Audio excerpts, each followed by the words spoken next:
Numbers. Introduction by Jonathan Domingo. Introduction to Numbers. The Book of Numbers is, at first glance, a record of lists, movements, and seemingly repetitive events. Its name comes from the censuses taken of the people of Israel, and these lists can give the impression that the book is primarily administrative. But beneath the surface, Numbers tells a deeply human and spiritual story. It is the story of a redeemed people learning, often failing, to trust the God who delivered them. It is a book about the tension between promise and unbelief, between God's faithfulness and human instability. Numbers picks up where Exodus and Leviticus leave off. Israel has been redeemed from Egypt, brought into covenant at Sinai, and instructed in how to live as God's holy people. Now they stand on the edge of movement. The tabernacle is in place, the camp is ordered, and the people are ready, at least outwardly, to journey toward the promised land. What follows, however, is not a straightforward march of obedience, but a prolonged wilderness experience marked by testing, rebellion, and discipline. The opening chapters present a picture of order. The tribes are counted, arranged, and assigned positions around the tabernacle. Each tribe has its place, its role, and its responsibility. At the center of the camp is the tabernacle, a visible reminder that God's presence is at the heart of Israel's identity. This structure communicates a powerful truth: Israel is not a random collection of individuals, but a people organized around the presence and purposes of God. Yet this outward order soon gives way to inward disorder. As the journey begins, complaints arise almost immediately. The people grumble about their circumstances, their hardships, and even the provision of God. Despite having witnessed His power in Egypt and His faithfulness in the wilderness, they quickly begin to long for what they left behind. This pattern of complaint reveals something deeper than discomfort. It exposes a lack of trust. One of the most defining moments in the book occurs when Israel reaches the border of the Promised Land. 12 spies are sent to explore the land, and while they all see the same reality, a land of abundance inhabited by formidable enemies, they return with very different interpretations. 10 of the spies focus on the obstacles and conclude that the land is unconquerable. 2, Joshua and Caleb, trust in God's promise and believe that He will give them victory. The response of the people is telling. Faced with a choice between fear and faith, they choose fear. They rebel against Moses and ultimately against God, refusing to enter the land. This moment becomes a turning point. What could have been a short journey turns into a 40-year wandering. An entire generation forfeits the promise because of unbelief. This is one of the central lessons of Numbers: unbelief has consequences. God's promises are sure, but participation in them requires trust. The wilderness becomes both a place of judgment and a place of formation. It is where God disciplines His people, but also where He continues to provide for them manna from heaven, water from the rock, guidance through the cloud and fire. Even in their rebellion, God remains faithful. The book is filled with episodes that highlight this tension. There are moments of outright rebellion, such as the uprising led by Korah, Dathan, and Abiram, who challenged the authority of Moses and Aaron. Their rebellion is not merely political, it is spiritual. It reflects a rejection of God's appointed order. The dramatic judgment that follows serves as a reminder that leadership in Israel is not self-appointed but divinely established. There are also more subtle failures. Moses himself, the great leader of Israel, falters. In a moment of frustration, he strikes the rock instead of speaking to it as God commanded. Though water still flows and the people are provided for, Moses' disobedience carries consequences. He is told that he will not enter the promised land. This sobering moment reminds us that even the most faithful leaders are not above failure, and that God's holiness applies to all. Yet Numbers is not only a record of failure. It is also a testimony to God's enduring faithfulness. Despite constant complaints, repeated rebellion, and widespread unbelief, God does not abandon His people. He continues to guide them, protect them, and sustain them. Even His discipline is an expression of His commitment to them. He is shaping a people who will eventually inherit the promise. One of the more surprising elements in the book is the account of Balaam, a pagan prophet hired to curse Israel. Instead of pronouncing a curse, Balaam ends up blessing Israel multiple times. This episode reveals that God's purposes cannot be thwarted by external opposition. Even those outside of Israel, even those with questionable motives,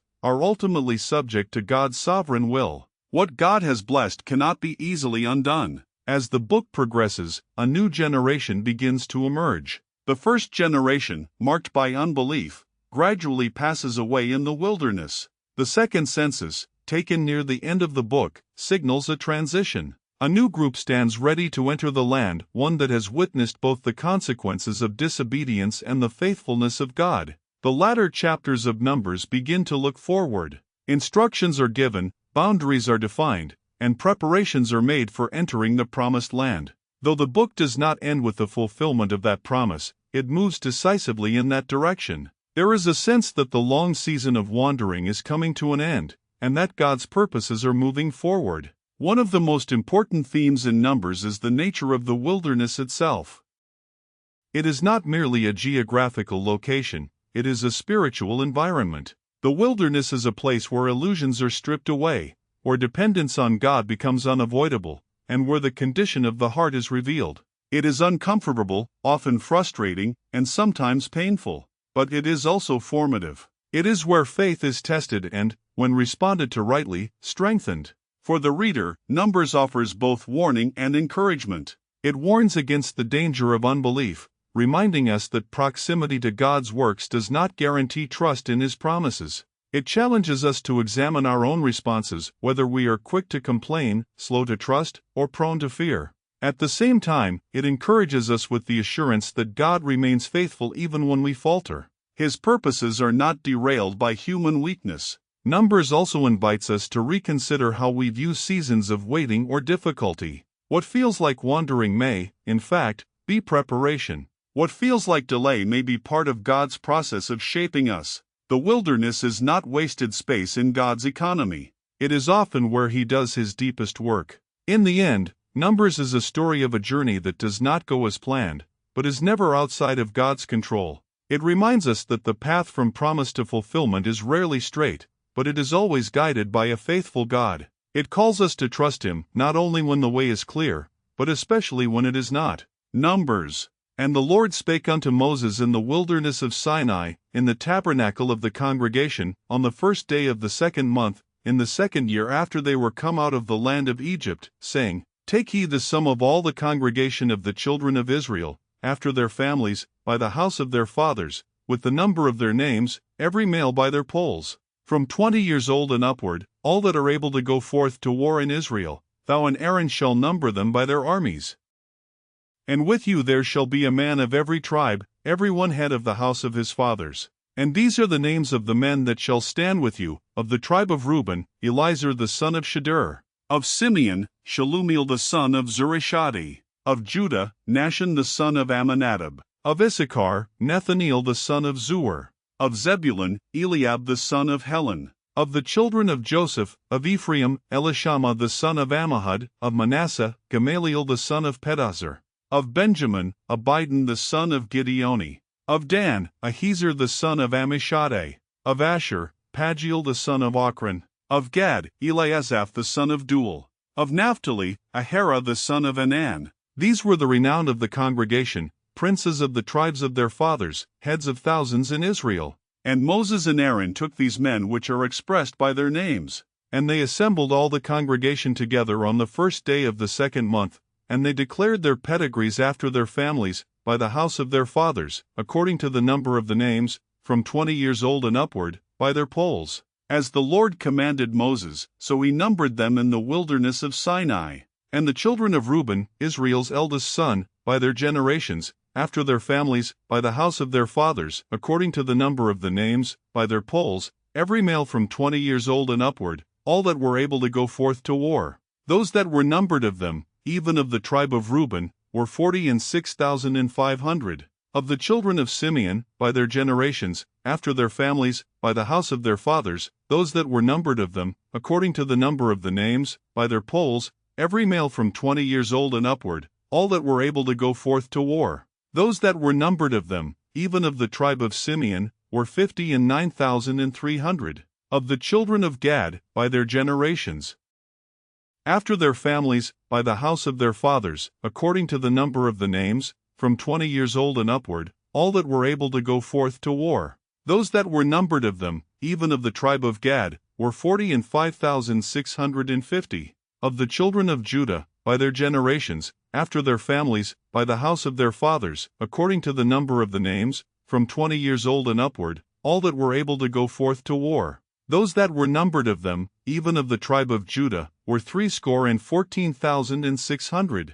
Of the children of Issachar, by their generations, after their families, by the house of their fathers, according to the number of the names, from 20 years old and upward, all that were able to go forth to war. Those that were numbered of them, even of the tribe of Issachar, were 54,400. Of the children of Zebulun, by their generations, after their families, by the house of their fathers, according to the number of the names, from 20 years old and upward, all that were able to go forth to war. Those that were numbered of them, even of the tribe of Zebulun, were 57,400. Of the children of Joseph, namely, of the children of Ephraim, by their generations, after their families, by the house of their fathers, according to the number of the names, from 20 years old and upward, all that were able to go forth to war. Those that were numbered of them, even of the tribe of Ephraim, were 40,500. Of the children of Manasseh, by their generations, after their families, by the house of their fathers, according to the number of the names, from 20 years old and upward, all that were able to go forth to war. Those that were numbered of them, even of the tribe of Manasseh, were 32,200. Of the children of Benjamin, by their generations, after their families, by the house of their fathers, according to the number of the names, from 20 years old and upward, all that were able to go forth to war. Those that were numbered of them, even of the tribe of Benjamin, were 30,500. Of the children of Dan, by their generations, after their families, by the house of their fathers, according to the number of the names, from 20 years old and upward, all that were able to go forth to war. Those that were numbered of them, even of the tribe of Dan, were 62,700. Of the children of Asher, by their generations, after their families, by the house of their fathers, according to the number of the names, from 20 years old and upward, all that were able to go forth to war. Those that were numbered of them, even of the tribe of Asher, were 41,500. Of the children of Naphtali, throughout their generations, after their families, by the house of their fathers, according to the number of the names, from 20 years old and upward, all that were able to go forth to war. Those that were numbered of them, even of the tribe of Naphtali, were 53,400.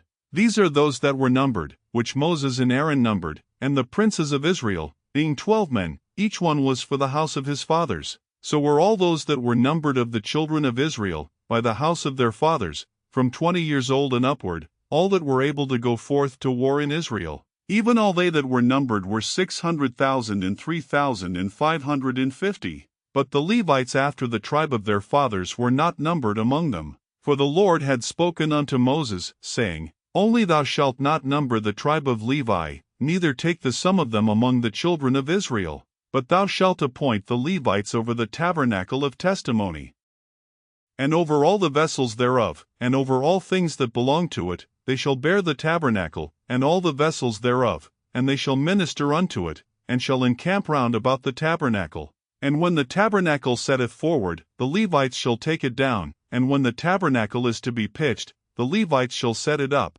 and the stranger that cometh nigh shall be put to death. And the children of Israel shall pitch their tents, every man by his own camp, and every man by his own standard, throughout their hosts. But the Levites shall pitch round about the tabernacle of testimony, that there be no wrath upon the congregation of the children of Israel, and the Levites shall keep the charge of the tabernacle of testimony. And the children of Israel did according to all that the Lord commanded Moses, so did they. And the Lord spake unto Moses and unto Aaron, saying, Every man of the children of Israel shall pitch by his own standard, with the ensign of their father's house, far off about the tabernacle of the congregation shall they pitch. And on the east side toward the rising of the sun shall they of the standard of the camp of Judah pitch throughout their armies. And Nahshon the son of Amminadab shall be captain of the children of Judah. And his host, and those that were numbered of them, were 314,600. And those that do pitch next unto him shall be the tribe of Issachar. And Nethaneel the son of Zuar shall be captain of the children of Issachar. And his host, and those that were numbered thereof, were 54,400. Then the tribe of Zebulun, and Eliab the son of Helon shall be captain of the children of Zebulun. and his host, and those that were numbered thereof, were 57,400. All that were numbered in the camp of Judah were 100,000 and 80,000 and 6,400, throughout their armies. These shall first set forth. On the south side shall be the standard of the camp of Reuben according to their armies, and the captain of the children of Reuben shall be Elizur the son of Shedeur, and his host, and those that were numbered thereof, were 46,500. And those which pitch by him shall be the tribe of Simeon, and the captain of the children of Simeon shall be Shelumiel the son of Zurishaddai, and his host, and those that were numbered of them, were 59,300. Then the tribe of Gad, and the captain of the sons of Gad shall be Eliasaph the son of Reuel, and his host, and those that were numbered of them, were 45,650. All that were numbered in the camp of Reuben were 100,050 and 1,450, throughout their armies, and they shall set forth in the second rank. Then the tabernacle of the congregation shall set forward with the camp of the Levites in the midst of the camp. As they encamp, so shall they set forward, every man in his place by their standards. On the west side shall be the standard of the camp of Ephraim according to their armies, and the captain of the sons of Ephraim shall be Elishama the son of Ammihud, and his host, and those that were numbered of them, were 40,500. And by him shall be the tribe of Manasseh, and the captain of the children of Manasseh shall be Gamaliel the son of Pedahzur, and his host, and those that were numbered of them, were 32,200. Then the tribe of Benjamin, and the captain of the sons of Benjamin shall be Abidan the son of Gideoni, and his host, and those that were numbered of them, were 35,400. All that were numbered of the camp of Ephraim were 100,000 and 8,000 and 100, throughout their armies, and they shall go forward in the third rank. The standard of the camp of Dan shall be on the north side by their armies, and the captain of the children of Dan shall be Ahiezer the son of Ammishaddai, and his host, and those that were numbered of them, were 62,700. And those that encamp by him shall be the tribe of Asher, and the captain of the children of Asher shall be Pagiel the son of Ochran, and his host, and those that were numbered of them, were 41,500. Then the tribe of Naphtali, and the captain of the children of Naphtali shall be Ahara the son of Anan, and his host, and those that were numbered of them, were 53,400. All they that were numbered in the camp of Dan were 100,050 and 7,600. They shall go hindmost with their standards. These are those which were numbered of the children of Israel by the house of their fathers. All those that were numbered of the camps throughout their hosts were 600,000 and 3,550. But the Levites were not numbered among the children of Israel, as the Lord commanded Moses. And the children of Israel did according to all that the Lord commanded Moses, so they pitched by their standards, and so they set forward, every one after their families, according to the house of their fathers. These also are the generations of Aaron and Moses in the day that the Lord spake with Moses in Mount Sinai. And these are the names of the sons of Aaron, Nadab the firstborn, and Abihu, Eleazar, and Ithamar. These are the names of the sons of Aaron, the priests which were anointed, whom he consecrated to minister in the priest's office. And Nadab and Abihu died before the Lord, when they offered strange fire before the Lord, in the wilderness of Sinai, and they had no children, and Eleazar and Ithamar ministered in the priest's office in the sight of Aaron their father. And the Lord spake unto Moses, saying, Bring the tribe of Levi near, and present them before Aaron the priest, that they may minister unto him. And they shall keep his charge, and the charge of the whole congregation before the tabernacle of the congregation, to do the service of the tabernacle. And they shall keep all the instruments of the tabernacle of the congregation, and the charge of the children of Israel, to do the service of the tabernacle. And thou shalt give the Levites unto Aaron and to his sons, they are wholly given unto him out of the children of Israel. And thou shalt appoint Aaron and his sons, and they shall wait on their priest's office, and the stranger that cometh nigh shall be put to death. And the Lord spake unto Moses, saying, And I, behold, I have taken the Levites from among the children of Israel instead of all the firstborn that openeth the matrix among the children of Israel. Therefore the Levites shall be mine, because all the firstborn are mine. For on the day that I smote all the firstborn in the land of Egypt I hallowed unto me all the firstborn in Israel, both man and beast, mine shall they be, I am the Lord. And the Lord spake unto Moses in the wilderness of Sinai, saying, Number the children of Levi after the house of their fathers, by their families, Every male from a month old and upward shalt thou number them. And Moses numbered them according to the word of the Lord, as he was commanded. And these were the sons of Levi by their names, Gershon, and Kohath, and Merari. And these are the names of the sons of Gershon by their families, Libni, and Shimei. And the sons of Kohath by their families, Amram, and Izhar, Hebron, and Uzziel. And the sons of Merari by their families, Mali, and Mushi. These are the families of the Levites according to the house of their fathers. Of Gershon was the family of the Libnites, and the family of the Shurmites. These are the families of the Gershonites. Those that were numbered of them,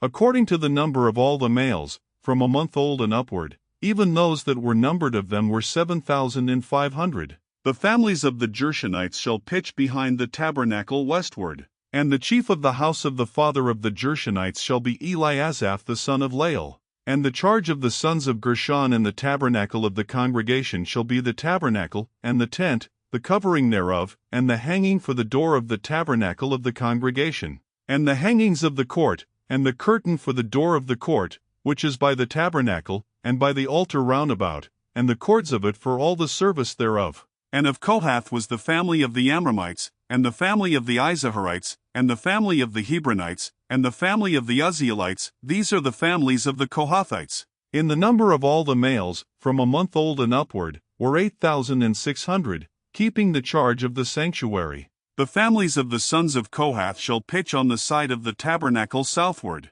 And the chief of the house of the father of the families of the Kohathites shall be Elizaphan the son of Uzziel. And their charge shall be the ark, and the table, and the candlestick, and the altars, and the vessels of the sanctuary wherewith they minister, and the hanging, and all the service thereof. And Eleazar the son of Aaron the priest shall be chief over the chief of the Levites, and have the oversight of them that keep the charge of the sanctuary. Of Merari was the family of the Malites, and the family of the Mushites. These are the families of Merari. And those that were numbered of them, according to the number of all the males, from a month old and upward, were 6,200. And the chief of the house of the father of the families of Merari was Zuriel the son of Abihail. These shall pitch on the side of the tabernacle northward.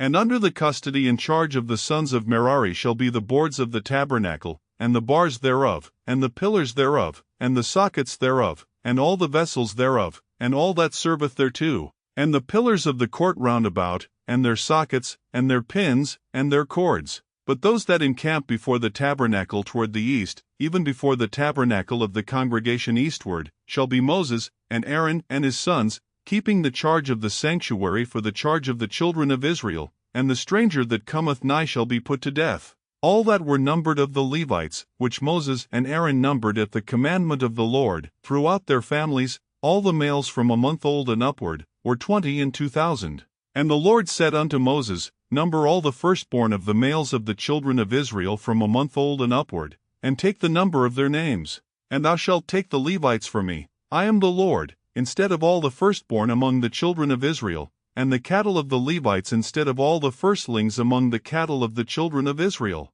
And Moses numbered, as the Lord commanded him, all the firstborn among the children of Israel. And all the firstborn males by the number of names, from a month old and upward, of those that were numbered of them, were 22,213. And the Lord spake unto Moses, saying, Take the Levites instead of all the firstborn among the children of Israel, and the cattle of the Levites instead of their cattle, and the Levites shall be mine, I am the Lord. And for those that are to be redeemed of the 213 of the firstborn of the children of Israel, which are more than the Levites, thou shalt even take 5 shekels apiece by the poll.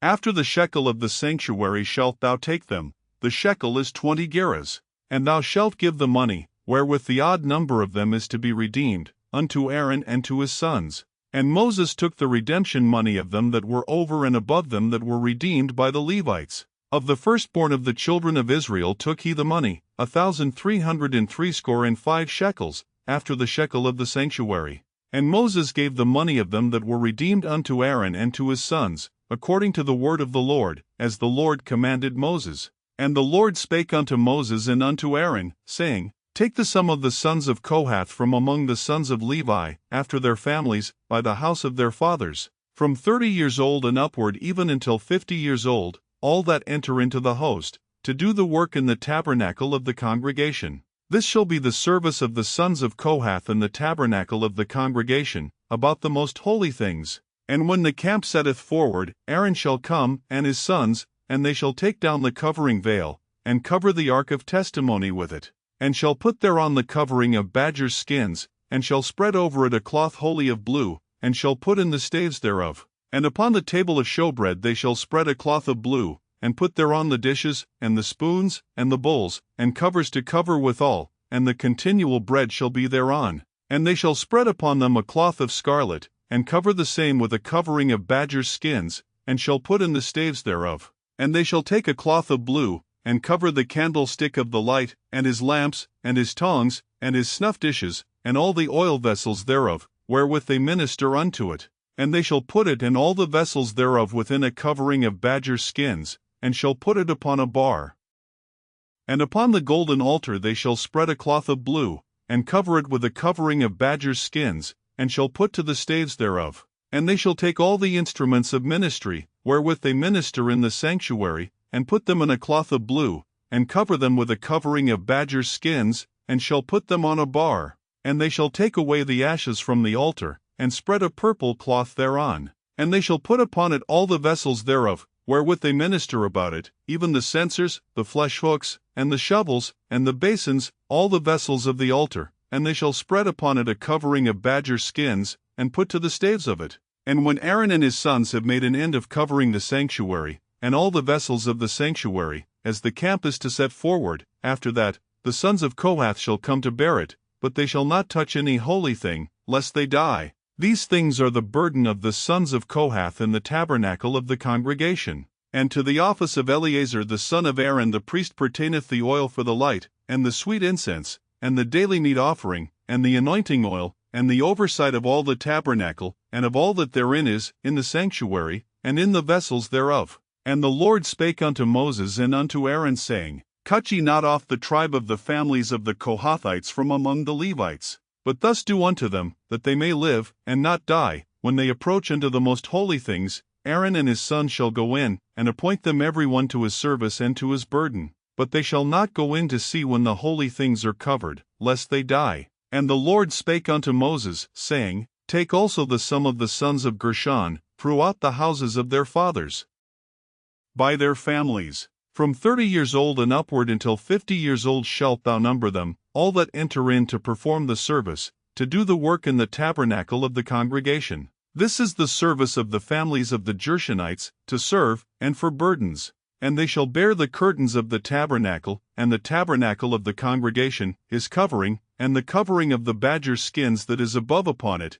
and the hanging for the door of the tabernacle of the congregation, and the hangings of the court, and the hanging for the door of the gate of the court, which is by the tabernacle and by the altar round about, and their cords, and all the instruments of their service, and all that is made for them, so shall they serve. At the appointment of Aaron and his sons shall be all the service of the sons of the Gershonites, in all their burdens, and in all their service, and ye shall appoint unto them in charge all their burdens. This is the service of the families of the sons of Gershon in the tabernacle of the congregation, and their charge shall be under the hand of Ithamar the son of Aaron the priest. As for the sons of Merari, thou shalt number them after their families, by the house of their fathers. From 30 years old and upward even unto 50 years old shalt thou number them, every one that entereth into the service, to do the work of the tabernacle of the congregation. And this is the charge of their burden, according to all their service in the tabernacle of the congregation, the boards of the tabernacle, and the bars thereof, and the pillars thereof, and sockets thereof,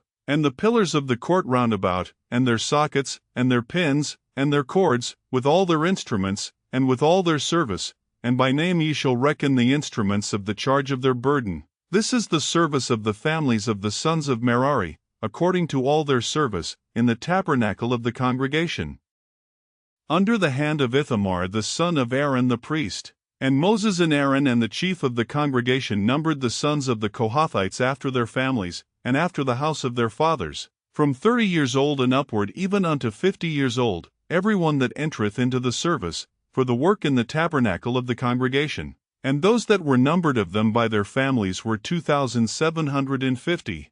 These were they that were numbered of the families of the Kohathites, all that might do service in the tabernacle of the congregation, which Moses and Aaron did number according to the commandment of the Lord by the hand of Moses. And those that were numbered of the sons of Gershon, throughout their families, and by the house of their fathers, from 30 years old and upward even unto 50 years old, every one that entereth into the service, for the work in the tabernacle of the congregation, even those that were numbered of them, throughout their families, by the house of their fathers, were 2,630. These are they that were numbered of the families of the sons of Gershon, of all that might do service in the tabernacle of the congregation, whom Moses and Aaron did number according to the commandment of the Lord. And those that were numbered of the families of the sons of Merari, throughout their families, by the house of their fathers, from 30 years old and upward even unto 50 years old, every one that entereth into the service, for the work in the tabernacle of the congregation, even those that were numbered of them after their families, were 3,200. These be those that were numbered of the families of the sons of Merari, whom Moses and Aaron numbered according to the word of the Lord by the hand of Moses. All those that were numbered of the Levites, whom Moses and Aaron and the chief of Israel numbered, after their families, and after the house of their fathers, from 30 years old and upward even unto 50 years old, every one that came to do the service of the ministry, and the service of the burden in the tabernacle of the congregation, even those that were numbered of them, were 8,580. According to the commandment of the Lord they were numbered by the hand of Moses, every one according to his service, and according to his burden, thus were they numbered of him, as the Lord commanded Moses. And the Lord spake unto Moses, saying, Command the children of Israel, that they put out of the camp every leper, and every one that hath an issue, and whosoever is defiled by the dead. Both male and female shall ye put out, without the camp shall ye put them, that they defile not their camps, in the midst whereof I dwell. And the children of Israel did so, and put them out without the camp, as the Lord spake unto Moses, so did the children of Israel. And the Lord spake unto Moses, saying, Speak unto the children of Israel, when a man or woman shall commit any sin that men commit, to do a trespass against the Lord, and that person be guilty. Then they shall confess their sin which they have done, and he shall recompense his trespass with the principal thereof, and add unto it the 5th part thereof, and give it unto him against whom he hath trespassed. But if the man have no kinsman to recompense the trespass unto, let the trespass be recompensed unto the Lord, even to the priest, beside the ram of the atonement, whereby an atonement shall be made for him. And every offering of all the holy things of the children of Israel, which they bring unto the priest, shall be his. And every man's hallowed thing shall be his, whatsoever any man giveth the priest, it shall be his. And the Lord spake unto Moses, saying, Speak unto the children of Israel, and say unto them, If any man's wife go aside, and commit a trespass against him, and a man lie with her carnally, and it be hid from the eyes of her husband, and be kept close, and she be defiled, and there be no witness against her, neither she be taken with the manner, and the spirit of jealousy come upon him, and he be jealous of his wife, and she be defiled, or if the spirit of jealousy come upon him, and he be jealous of his wife, and she be not defiled, then shall the man bring his wife unto the priest, and he shall bring her offering for her, the 10th part of an ephah of barley meal. He shall pour no oil upon it, nor put frankincense thereon, for it is an offering of jealousy, an offering of memorial, bringing iniquity to remembrance. And the priest shall bring her near, and set her before the Lord. And the priest shall take holy water in an earthen vessel, and of the dust that is in the floor of the tabernacle the priest shall take, and put it into the water. And the priest shall set the woman before the Lord, and uncover the woman's head, and put the offering of memorial in her hands, which is the jealousy offering, and the priest shall have in his hand the bitter water that causeth the curse. And the priest shall charge her by an oath, and say unto the woman, If no man have lain with thee, and if thou hast not gone aside to uncleanness with another instead of thy husband, be thou free from this bitter water that causeth the curse. But if thou hast gone aside to another instead of thy husband, and if thou be defiled, and some man have lain with thee beside thine husband, then the priest shall charge the woman with an oath of cursing, and the priest shall say unto the woman, The Lord make thee a curse and an oath among thy people, when the Lord doth make thy thigh to rot, and thy belly to swell. And this water that causeth the curse shall go into thy bowels, to make thy belly to swell, and thy thigh to rot. And the woman shall say, Amen, Amen. And the priest shall write these curses in a book, and he shall blot them out with the bitter water. And he shall cause the woman to drink the bitter water that causeth the curse, and the water that causeth the curse shall enter into her, and become bitter. Then the priest shall take the jealousy offering out of the woman's hand, and shall wave the offering before the Lord, and offer it upon the altar. And the priest shall take an handful of the offering, even the memorial thereof, and burn it upon the altar, and afterward shall cause the woman to drink the water. And when he hath made her to drink the water, then it shall come to pass, that, if she be defiled, and have done trespass against her husband, that the water that causeth the curse shall enter into her, and become bitter, and her belly shall swell, and her thigh shall rot, and the woman shall be a curse among her people. And if the woman be not defiled, but be clean, then she shall be free, and shall conceive seed. This is the law of jealousies, when a wife goeth aside to another instead of her husband, and is defiled. Or when the spirit of jealousy cometh upon him, and he be jealous over his wife, and shall set the woman before the Lord, and the priest shall execute upon her all this law. Then shall the man be guiltless from iniquity, and this woman shall bear her iniquity. And the Lord spake unto Moses, saying, Speak unto the children of Israel, and say unto them, when either man or woman shall separate themselves to vow a vow of a Nazarite, to separate themselves unto the Lord, he shall separate himself from wine and strong drink, and shall drink no vinegar of wine, or vinegar of strong drink, neither shall he drink any liquor of grapes, nor eat moist grapes, or dried. All the days of his separation shall he eat nothing that is made of the vine tree, from the kernels even to the husk. All the days of the vow of his separation there shall no razor come upon his head, until the days be fulfilled, in the which he separateth himself unto the Lord. He shall be holy, and shall let the locks of the hair of his head grow. All the days that he separateth himself unto the Lord he shall come at no dead body. He shall not make himself unclean for his father, or for his mother, for his brother, or for his sister, when they die, because the consecration of his God is upon his head. All the days of his separation he is holy unto the Lord. And if any man die very suddenly by him, and he hath defiled the head of his consecration, then he shall shave his head in the day of his cleansing, on the 7th day shall he shave it. And on the 8th day he shall bring 2 turtles, or 2 young pigeons, to the priest, to the door of the tabernacle of the congregation. And the priest shall offer the one for a sin offering, and the other for a burnt offering, and make an atonement for him, for that he sinned by the dead, and shall hallow his head that same day. And he shall consecrate unto the Lord the days of his separation, and shall bring a lamb of the first year for a trespass offering, but the days that were before shall be lost, because his separation was defiled.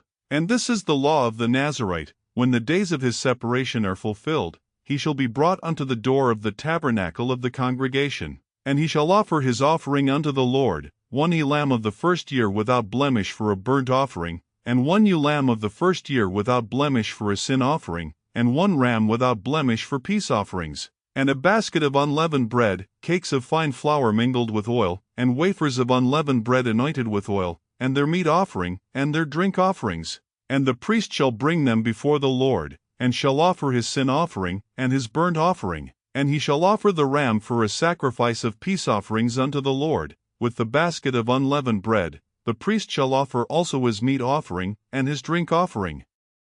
And the Nazarite shall shave the head of his separation at the door of the tabernacle of the congregation, and shall take the hair of the head of his separation, and put it in the fire which is under the sacrifice of the peace offerings.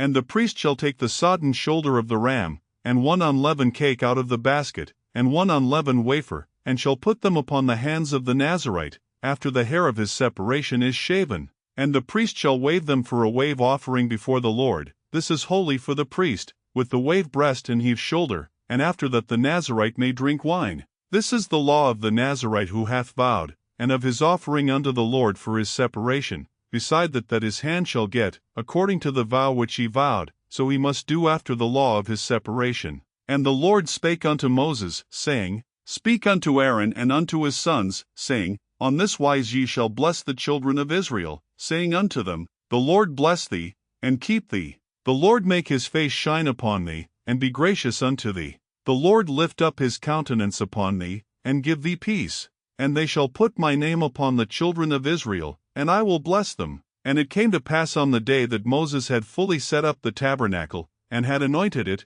and sanctified it, and all the instruments thereof, both the altar and all the vessels thereof, and had anointed them, and sanctified them. that the princes of Israel, heads of the house of their fathers, who were the princes of the tribes, and were over them that were numbered, offered. And they brought their offering before the Lord, 6 covered wagons, and 12 oxen, a wagon for 2 of the princes, and for each one an ox, and they brought them before the tabernacle. And the Lord spake unto Moses, saying, Take it of them, that they may be to do the service of the tabernacle of the congregation, and thou shalt give them unto the Levites, to every man according to his service. And Moses took the wagons and the oxen, and gave them unto the Levites. 2 wagons and 4 oxen he gave unto the sons of Gershon, according to their service. And 4 wagons and 8 oxen he gave unto the sons of Merari, according unto their service, under the hand of Ithamar the son of Aaron the priest. But unto the sons of Kohath he gave none, because the service of the sanctuary belonging unto them was that they should bear upon their shoulders.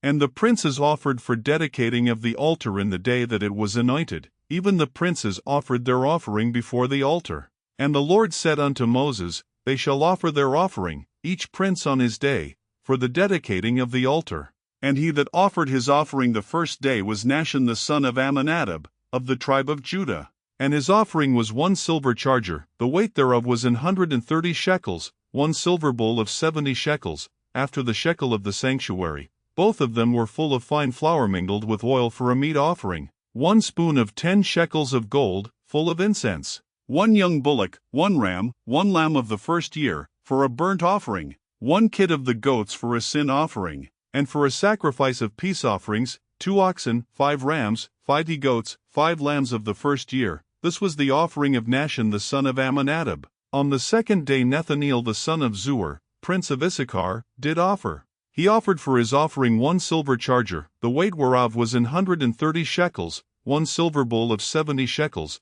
after the shekel of the sanctuary, both of them full of fine flour mingled with oil for a meat offering. 1 spoon of gold of 10 shekels, full of incense. 1 young bullock, 1 ram, 1 lamb of the first year, for a burnt offering. 1 kid of the goats for a sin offering. And for a sacrifice of peace offerings, 2 oxen, 5 rams, 5 he-goats, 5 lambs of the first year. This was the offering of Nethaneel the son of Zuar.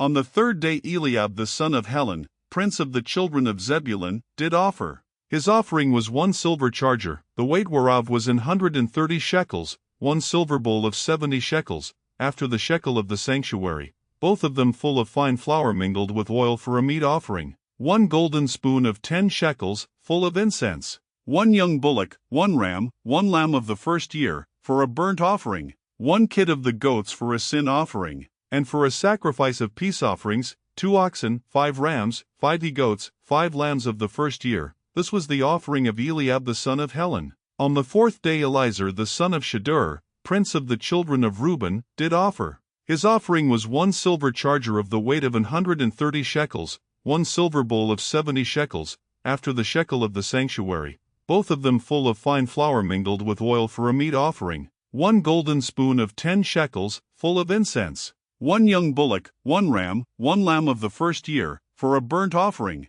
1 kid of the goats for a sin offering. And for a sacrifice of peace offerings, 2 oxen, 5 rams, 5 he-goats, 5 lambs of the first year. This was the offering of Elizur the son of Shedeur. On the 5th day Shelumiel the son of Zurishaddai, prince of the children of Simeon, did offer. His offering was 1 silver charger, the weight whereof was 130 shekels, 1 silver bowl of 70 shekels, after the shekel of the sanctuary, both of them full of fine flour mingled with oil for a meat offering. 1 golden spoon of 10 shekels, full of incense. 1 young bullock, 1 ram, 1 lamb of the first year, for a burnt offering. 1 kid of the goats for a sin offering. And for a sacrifice of peace offerings, 2 oxen, 5 rams, 5 he-goats, 5 lambs of the first year. This was the offering of Shelumiel the son of Zurishaddai. On the 6th day Eliasaph the son of Duel, prince of the children of Gad, offered. His offering was 1 silver charger of the weight of 130 shekels, a silver bowl of 70 shekels, after the shekel of the sanctuary, both of them full of fine flour mingled with oil for a meat offering. 1 golden spoon of 10 shekels, full of incense. 1 young bullock, 1 ram, 1 lamb of the first year, for a burnt offering. 1 kid of the goats for a sin offering. And for a sacrifice of peace offerings, 2 oxen, 5 rams, 5 he-goats, 5 lambs of the first year. This was the offering of Eliasaph the son of Duel. On the 7th day Elishama the son of Ammihud, prince of the children of Ephraim, offered. His offering was 1 silver charger, the weight whereof was 130 shekels, 1 silver bowl of 70 shekels, after the shekel of the sanctuary, both of them full of fine flour mingled with oil for a meat offering, 1 golden spoon of 10 shekels, full of incense, 1 young bullock, 1 ram, 1 lamb of the first year, for a burnt offering, 1 kid of the goats for a sin offering, and for a sacrifice of peace offerings, 2 oxen, 5 rams, 5 he-goats, 5 lambs of the first year. This was the offering of Elishama the son of Ammihud.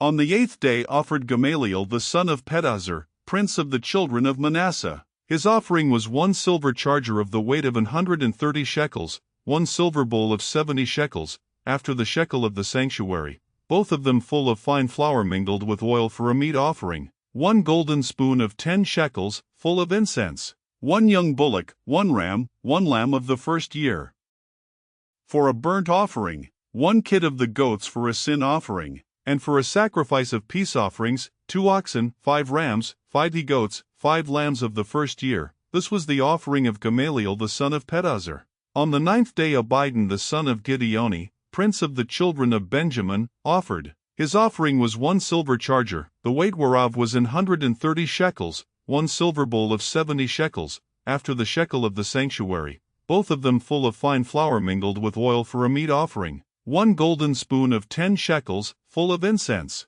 1 young bullock, 1 ram, 1 lamb of the first year, for a burnt offering, 1 kid of the goats for a sin offering, and for a sacrifice of peace offerings, 2 oxen, 5 rams, 5 he-goats, 5 lambs of the first year. This was the offering of Abidan the son of Gideoni. On the 10th day Ahiezer the son of Ammishaddai, prince of the children of Dan, offered. His offering was 1 silver charger, the weight whereof was 130 shekels, 1 silver bowl of 70 shekels, after the shekel of the sanctuary, both of them full of fine flour mingled with oil for a meat offering, 1 golden spoon of 10 shekels, full of incense, 1 young bullock, 1 ram, 1 lamb of the first year, for a burnt offering, 1 kid of the goats for a sin offering, and for a sacrifice of peace offerings, 2 oxen, 5 rams, 5 he-goats, 5 lambs of the first year. This was the offering of Ahiezer the son of Ammishaddai. On the 11th day Pagiel the son of Ochran, prince of the children of Asher, offered.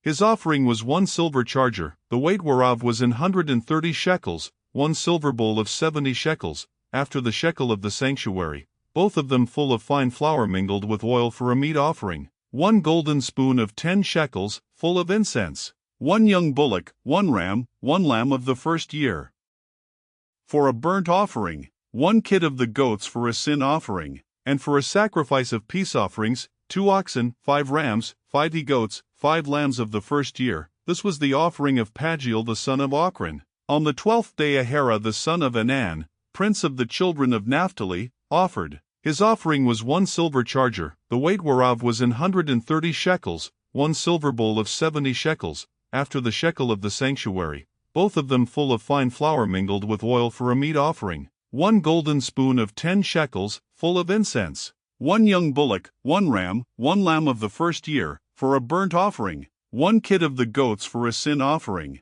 and for a sacrifice of peace offerings, 2 oxen, 5 rams, 5 he-goats, 5 lambs of the first year. This was the offering of Ahira the son of Anan. This was the dedication of the altar, in the day when it was anointed, by the princes of Israel, 12 chargers of silver, 12 silver bowls, 12 spoons of gold, each charger of silver weighing 130 shekels, each bowl 70, all the silver vessels weighed 2,400 shekels, after the shekel of the sanctuary. The golden spoons were 12, full of incense, weighing 10 shekels apiece, after the shekel of the sanctuary. All the gold of the spoons was 120 shekels. All the oxen for the burnt offering were 12 bullocks, the rams 12, the lambs of the first year 12, with their meat offering, and the kids of the goats for sin offering 12. And all the oxen for the sacrifice of the peace offerings were 20 and 4 bullocks, the rams 60, the he-goats 60, the lambs of the first year 60. This was the dedication of the altar, after that it was anointed.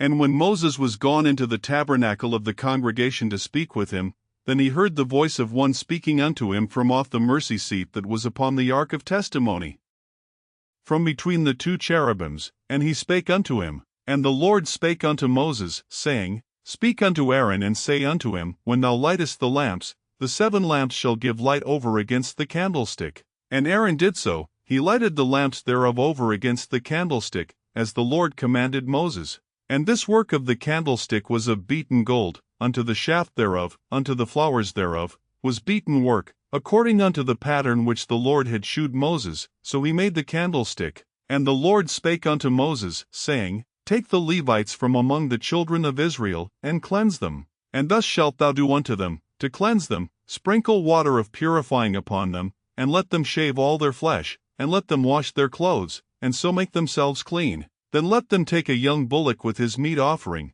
even fine flour mingled with oil, and another young bullock shalt thou take for a sin offering. And thou shalt bring the Levites before the tabernacle of the congregation, and thou shalt gather the whole assembly of the children of Israel together.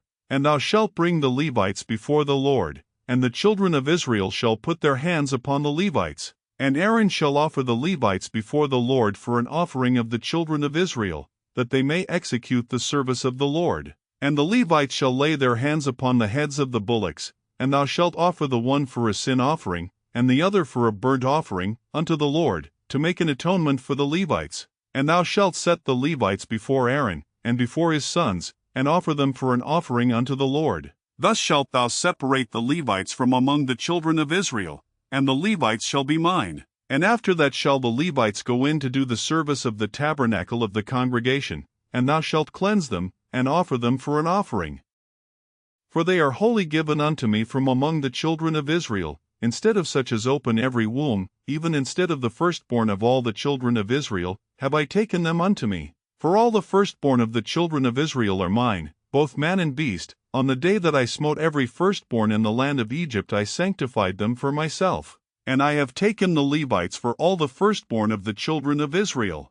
And I have given the Levites as a gift to Aaron and to his sons from among the children of Israel, to do the service of the children of Israel in the tabernacle of the congregation, and to make an atonement for the children of Israel, that there be no plague among the children of Israel, when the children of Israel come nigh unto the sanctuary. And Moses, and Aaron, and all the congregation of the children of Israel, did to the Levites according unto all that the Lord commanded Moses concerning the Levites, so did the children of Israel unto them. And the Levites were purified, and they washed their clothes, and Aaron offered them as an offering before the Lord, and Aaron made an atonement for them to cleanse them. And after that went the Levites in to do their service in the tabernacle of the congregation before Aaron, and before his sons, as the Lord had commanded Moses concerning the Levites, so did they unto them. And the Lord spake unto Moses, saying, This is it that belongeth unto the Levites, from 25 years old and upward they shall go in to wait upon the service of the tabernacle of the congregation.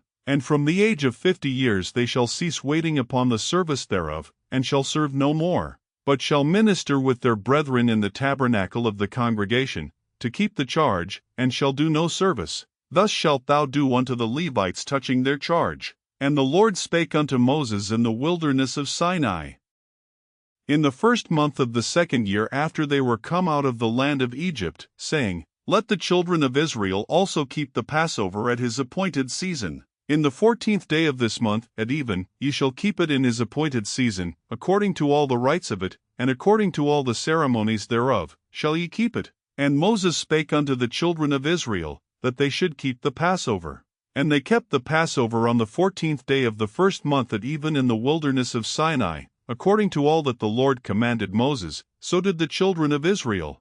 And there were certain men, who were defiled by the dead body of a man, that they could not keep the Passover on that day, and they came before Moses and before Aaron on that day. And those men said unto him, We are defiled by the dead body of a man, wherefore are we kept back, that we may not offer an offering of the Lord in his appointed season among the children of Israel? And Moses said unto them, Stand still, and I will hear what the Lord will command concerning you. And the Lord spake unto Moses, saying, Speak unto the children of Israel, saying, If any man of you or of your posterity shall be unclean by reason of a dead body, or be in a journey afar off, yet he shall keep the Passover unto the Lord. The 14th day of the 2nd month at even they shall keep it, and eat it with unleavened bread and bitter herbs.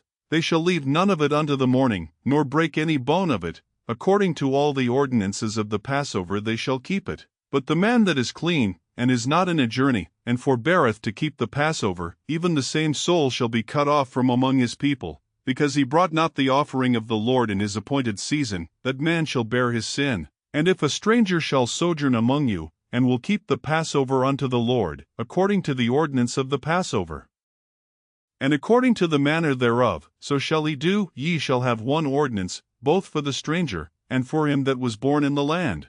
And on the day that the tabernacle was reared up, the cloud covered the tabernacle, namely, the tent of the testimony, and at even there was upon the tabernacle as it were the appearance of fire, until the morning. So it was alway, the cloud covered it by day, and the appearance of fire by night. And when the cloud was taken up from the tabernacle, then after that the children of Israel journeyed, and in the place where the cloud abode, there the children of Israel pitched their tents. At the commandment of the Lord the children of Israel journeyed, and at the commandment of the Lord they pitched. As long as the cloud abode upon the tabernacle they rested in their tents. And when the cloud tarried long upon the tabernacle many days, then the children of Israel kept the charge of the Lord, and journeyed not. And so it was, when the cloud was a few days upon the tabernacle, according to the commandment of the Lord they abode in their tents, and according to the commandment of the Lord they journeyed. And so it was, when the cloud abode from even unto the morning, and that the cloud was taken up in the morning, then they journeyed, whether it was by day or by night that the cloud was taken up, they journeyed.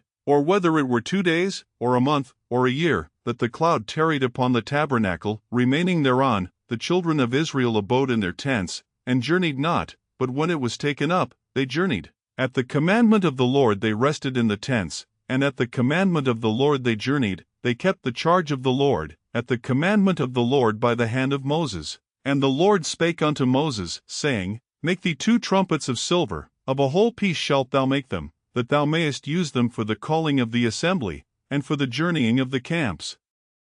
And when they shall blow with them, all the assembly shall assemble themselves to thee at the door of the tabernacle of the congregation. And if they blow but with 1 trumpet, then the princes, which are heads of the thousands of Israel, shall gather themselves unto thee. When ye blow an alarm, then the camps that lie on the east parts shall go forward. When ye blow an alarm the second time, then the camps that lie on the south side shall take their journey, they shall blow an alarm for their journeys. But when the congregation is to be gathered together, ye shall blow, but ye shall not sound an alarm. And the sons of Aaron, the priests, shall blow with the trumpets, and they shall be to you for an ordinance forever throughout your generations. And if ye go to war in your land against the enemy that oppresseth you, then ye shall blow an alarm with the trumpets, and ye shall be remembered before the Lord your God, and ye shall be saved from your enemies. Also in the day of your gladness, and in your solemn days, and in the beginnings of your months, ye shall blow with the trumpets over your burnt offerings, and over the sacrifices of your peace offerings,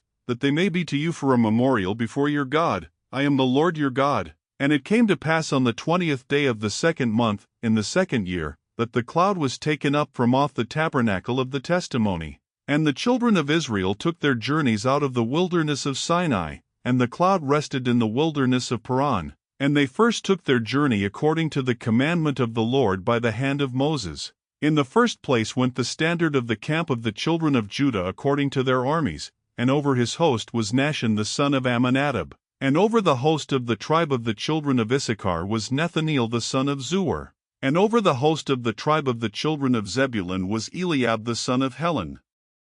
And the tabernacle was taken down, and the sons of Gershon and the sons of Merari set forward, bearing the tabernacle. And the standard of the camp of Reuben set forward according to their armies, and over his host was Elizur the son of Shedeur. And over the host of the tribe of the children of Simeon was Shalumiel the son of Zurishaddai. And over the host of the tribe of the children of Gad was Eliasaph the son of Duel. And the Kohathites set forward, bearing the sanctuary, and the other did set up the tabernacle against they came. And the standard of the camp of the children of Ephraim set forward according to their armies, and over his host was Elishama the son of Ammihud. And over the host of the tribe of the children of Manasseh was Gamaliel the son of Pedahzur. And over the host of the tribe of the children of Benjamin was Abidan the son of Gideoni.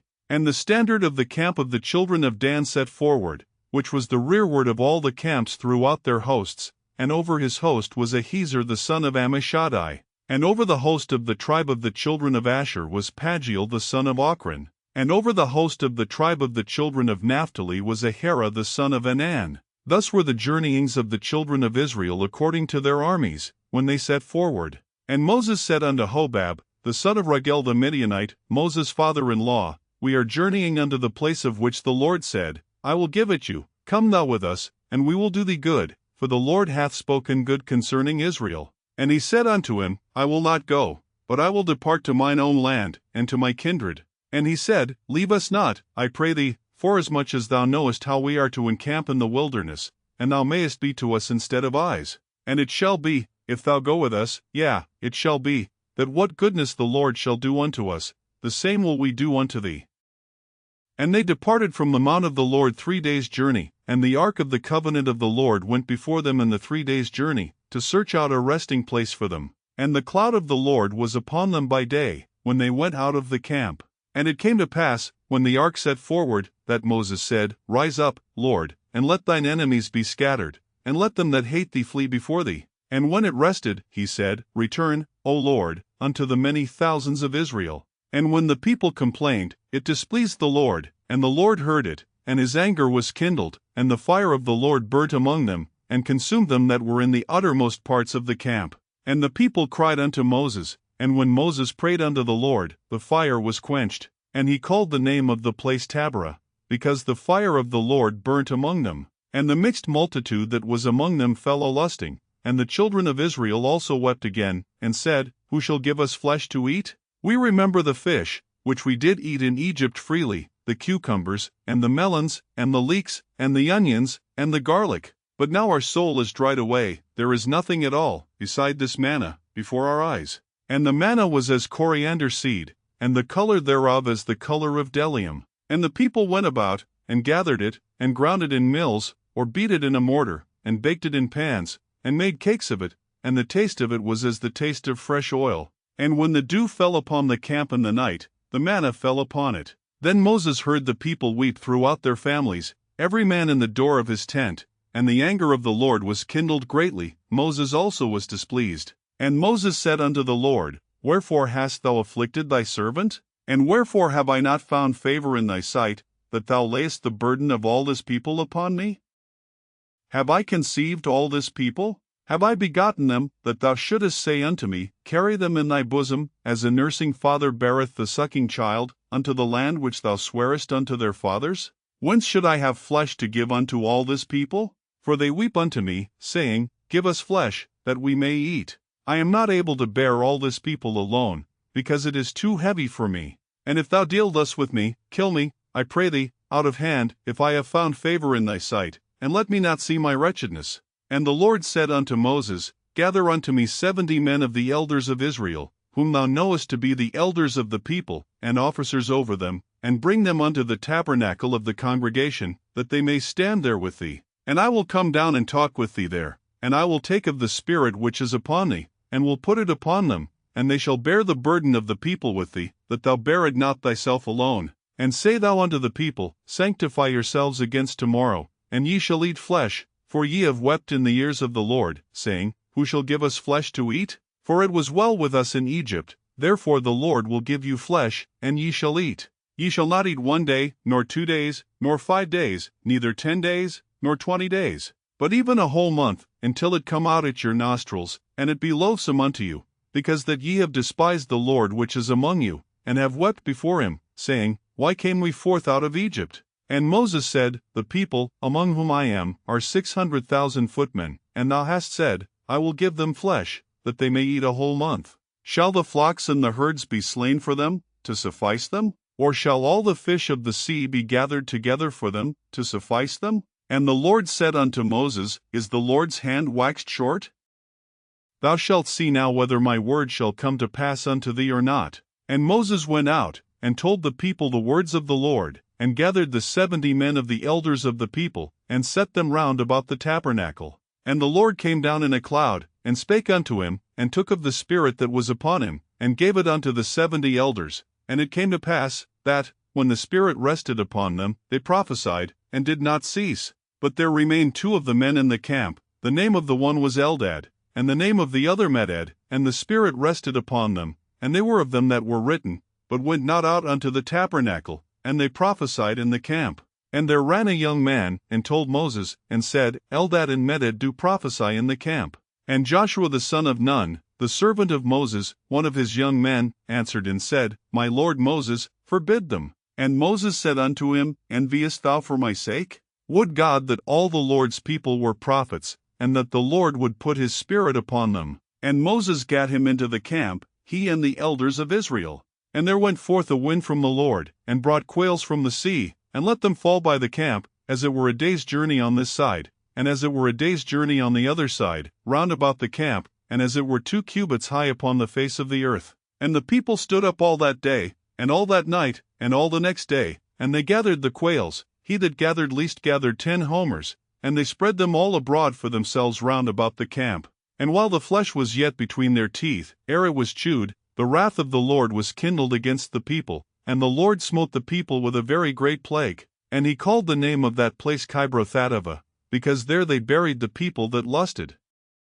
And the people journeyed from Kibroth-hattaavah unto Hazeroth, and abode at Hazeroth. And Miriam and Aaron spake against Moses because of the Ethiopian woman whom he had married, for he had married an Ethiopian woman. And they said, Hath the Lord indeed spoken only by Moses? Hath he not spoken also by us? And the Lord heard it. Now the man Moses was very meek, above all the men which were upon the face of the earth. And the Lord spake suddenly unto Moses, and unto Aaron, and unto Miriam, Come out ye 3 unto the tabernacle of the congregation. And they 3 came out. And the Lord came down in the pillar of the cloud, and stood in the door of the tabernacle, and called Aaron and Miriam, and they both came forth.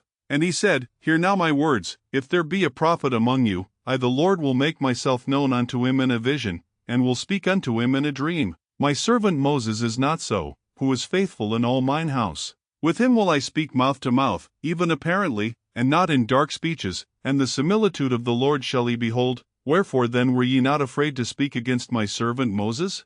And the anger of the Lord was kindled against them, and he departed. And the cloud departed from off the tabernacle, and, behold, Miriam became leprous, white as snow, and Aaron looked upon Miriam, and, behold, she was leprous. And Aaron said unto Moses, Alas, my Lord, I beseech thee, lay not the sin upon us, wherein we have done foolishly, and wherein we have sinned. Let her not be as one dead, of whom the flesh is half consumed when he cometh out of his mother's womb. And Moses cried unto the Lord, saying, Heal her now, O God, I beseech thee. And the Lord said unto Moses, If her father had but spit in her face, should she not be ashamed 7 days? Let her be shut out from the camp 7 days, and after that let her be received in again.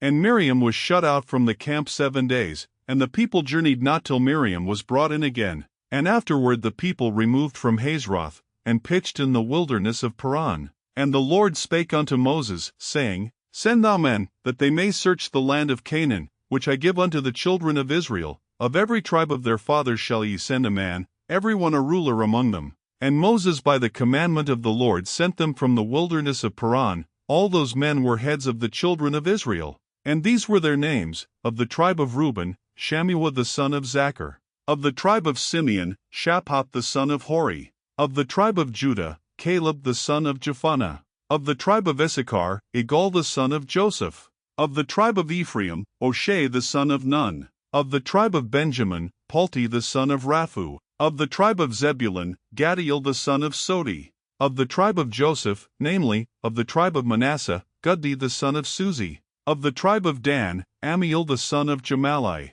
of the tribe of Asher, Sethur the son of Michael; of the tribe of Naphtali, Nabi the son of Vophsi; of the tribe of Gad, Gul the son of Maki. These are the names of the men which Moses sent to spy out the land. And Moses called Oshea the son of Nun Jehoshua. And Moses sent them to spy out the land of Canaan, and said unto them, Get you up this way southward, and go up into the mountain, and see the land, what it is, and the people that dwelleth therein, whether they be strong or weak, few or many, and what the land is that they dwell in, whether it be good or bad, and what cities they be that they dwell in, whether in tents or in strongholds, and what the land is, whether it be fat or lean, whether there be wood therein or not. And be ye of good courage, and bring of the fruit of the land. Now the time was the time of the first ripe grapes. So they went up, and searched the land from the wilderness of Zin unto Rehob, as men come to Hamath. And they ascended by the south, and came unto Hebron, where Ahiman, Sheshai, and Talmai, the children of Anak, were. Now Hebron was built 7 years before Zoan in Egypt. And they came unto the brook of Eshcol, and cut down from thence a branch with one cluster of grapes, and they bare it between two upon a staff, and they brought of the pomegranates, and of the figs. The place was called the brook Eshcol, because of the cluster of grapes which the children of Israel cut down from thence. And they returned from searching of the land after 40 days. And they went and came to Moses, and to Aaron, and to all the congregation of the children of Israel, unto the wilderness of Paran, to Kadesh, and brought back word unto them, and unto all the congregation, and shewed them the fruit of the land. And they told him, and said, We came unto the land whither thou sentest us, and surely it floweth with milk and honey, and this is the fruit of it. Nevertheless the people be strong that dwell in the land, and the cities are walled, and very great, and moreover we saw the children of Anak there. The Amalekites dwell in the land of the south, and the Hittites, and the Jebusites, and the Amorites dwell in the mountains, and the Canaanites dwell by the sea, and by the coast of Jordan. And all the congregation lifted up their voice, and cried, and the people wept that night. And all the children of Israel murmured against Moses and against Aaron, and the whole congregation said unto them, Would God that we had died in the land of Egypt, or would God we had died in this wilderness?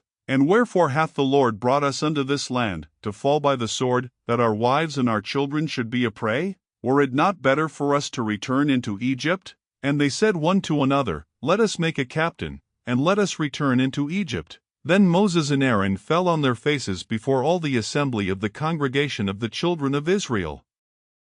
And Joshua the son of Nun, and Caleb the son of Jephunneh, which were of them that searched the land, rent their clothes. And they spake unto all the company of the children of Israel, saying, The land, which we passed through to search it, is an exceeding good land. If the Lord delight in us, then he will bring us into this land, and give it us, a land which floweth with milk and honey. Only rebel not ye against the Lord, neither fear ye the people of the land, for they are bread for us, their defense is departed from them, and the Lord is with us, fear them not. But all the congregation bade stone them with stones. And the glory of the Lord appeared in the tabernacle of the congregation before all the children of Israel.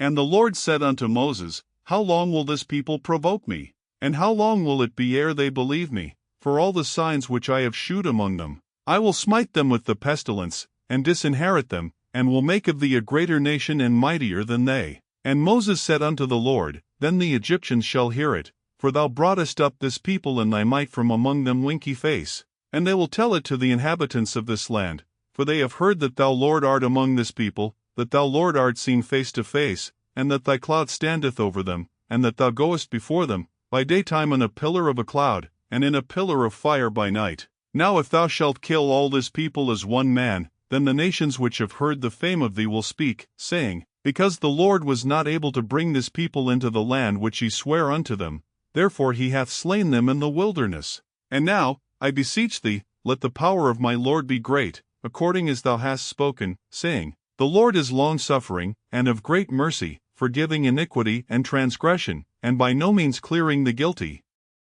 visiting the iniquity of the fathers upon the children unto the third and fourth generation. Pardon, I beseech thee, the iniquity of this people according unto the greatness of thy mercy, and as thou hast forgiven this people, from Egypt even until now. And the Lord said, I have pardoned according to thy word, but as truly as I live, all the earth shall be filled with the glory of the Lord. Because all those men which have seen my glory, and my miracles, which I did in Egypt and in the wilderness, and have tempted me now these 10 times, and have not hearkened to my voice, surely they shall not see the land which I swear unto their fathers, neither shall any of them that provoke me see it. But my servant Caleb, because he had another spirit with him, and hath followed me fully, him will I bring into the land whereinto he went, and his seed shall possess it. Now the Amalekites and the Canaanites dwelt in the valley. Tomorrow turn you, and get you into the wilderness by the way of the Red Sea. And the Lord spake unto Moses and unto Aaron, saying, How long shall I bear with this evil congregation, which murmur against me?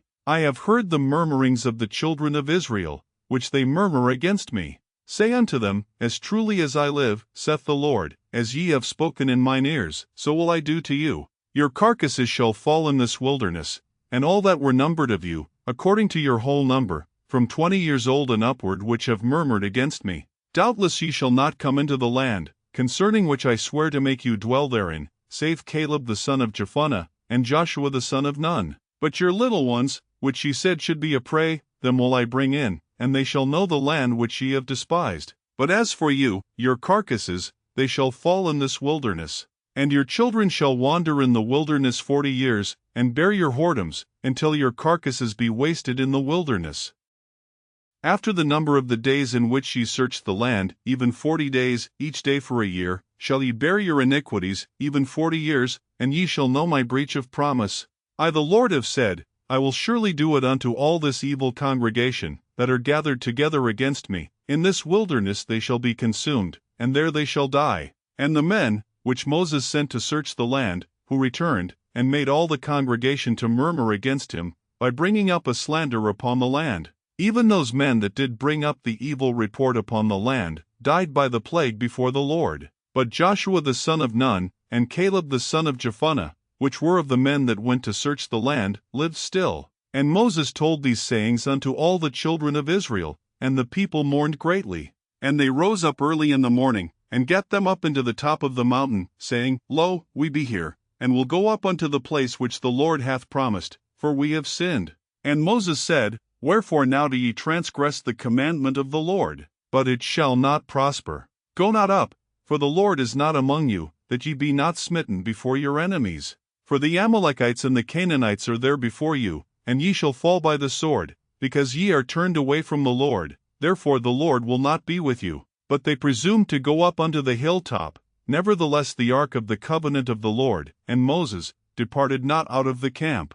Then the Amalekites came down, and the Canaanites which dwelt in that hill, and smote them, and discomfited them, even unto Hormah. And the Lord spake unto Moses, saying, Speak unto the children of Israel, and say unto them, When ye be come into the land of your habitations, which I give unto you, and will make an offering by fire unto the Lord, a burnt offering, or a sacrifice in performing a vow, or in a freewill offering, or in your solemn feasts, to make a sweet savour unto the Lord, of the herd or of the flock. Then shall he that offereth his offering unto the Lord bring a meat offering of a 10th deal of flour mingled with the 4th part of an hin of oil. And the 4th part of an hin of wine for a drink offering shalt thou prepare with the burnt offering or sacrifice, for 1 lamb. Or for a ram, thou shalt prepare for a meat offering 2/10 deals of flour mingled with the 3rd part of an hin of oil. And for a drink offering thou shalt offer the 3rd part of an hin of wine, for a sweet savour unto the Lord. And when thou preparest a bullock for a burnt offering, or for a sacrifice in performing a vow,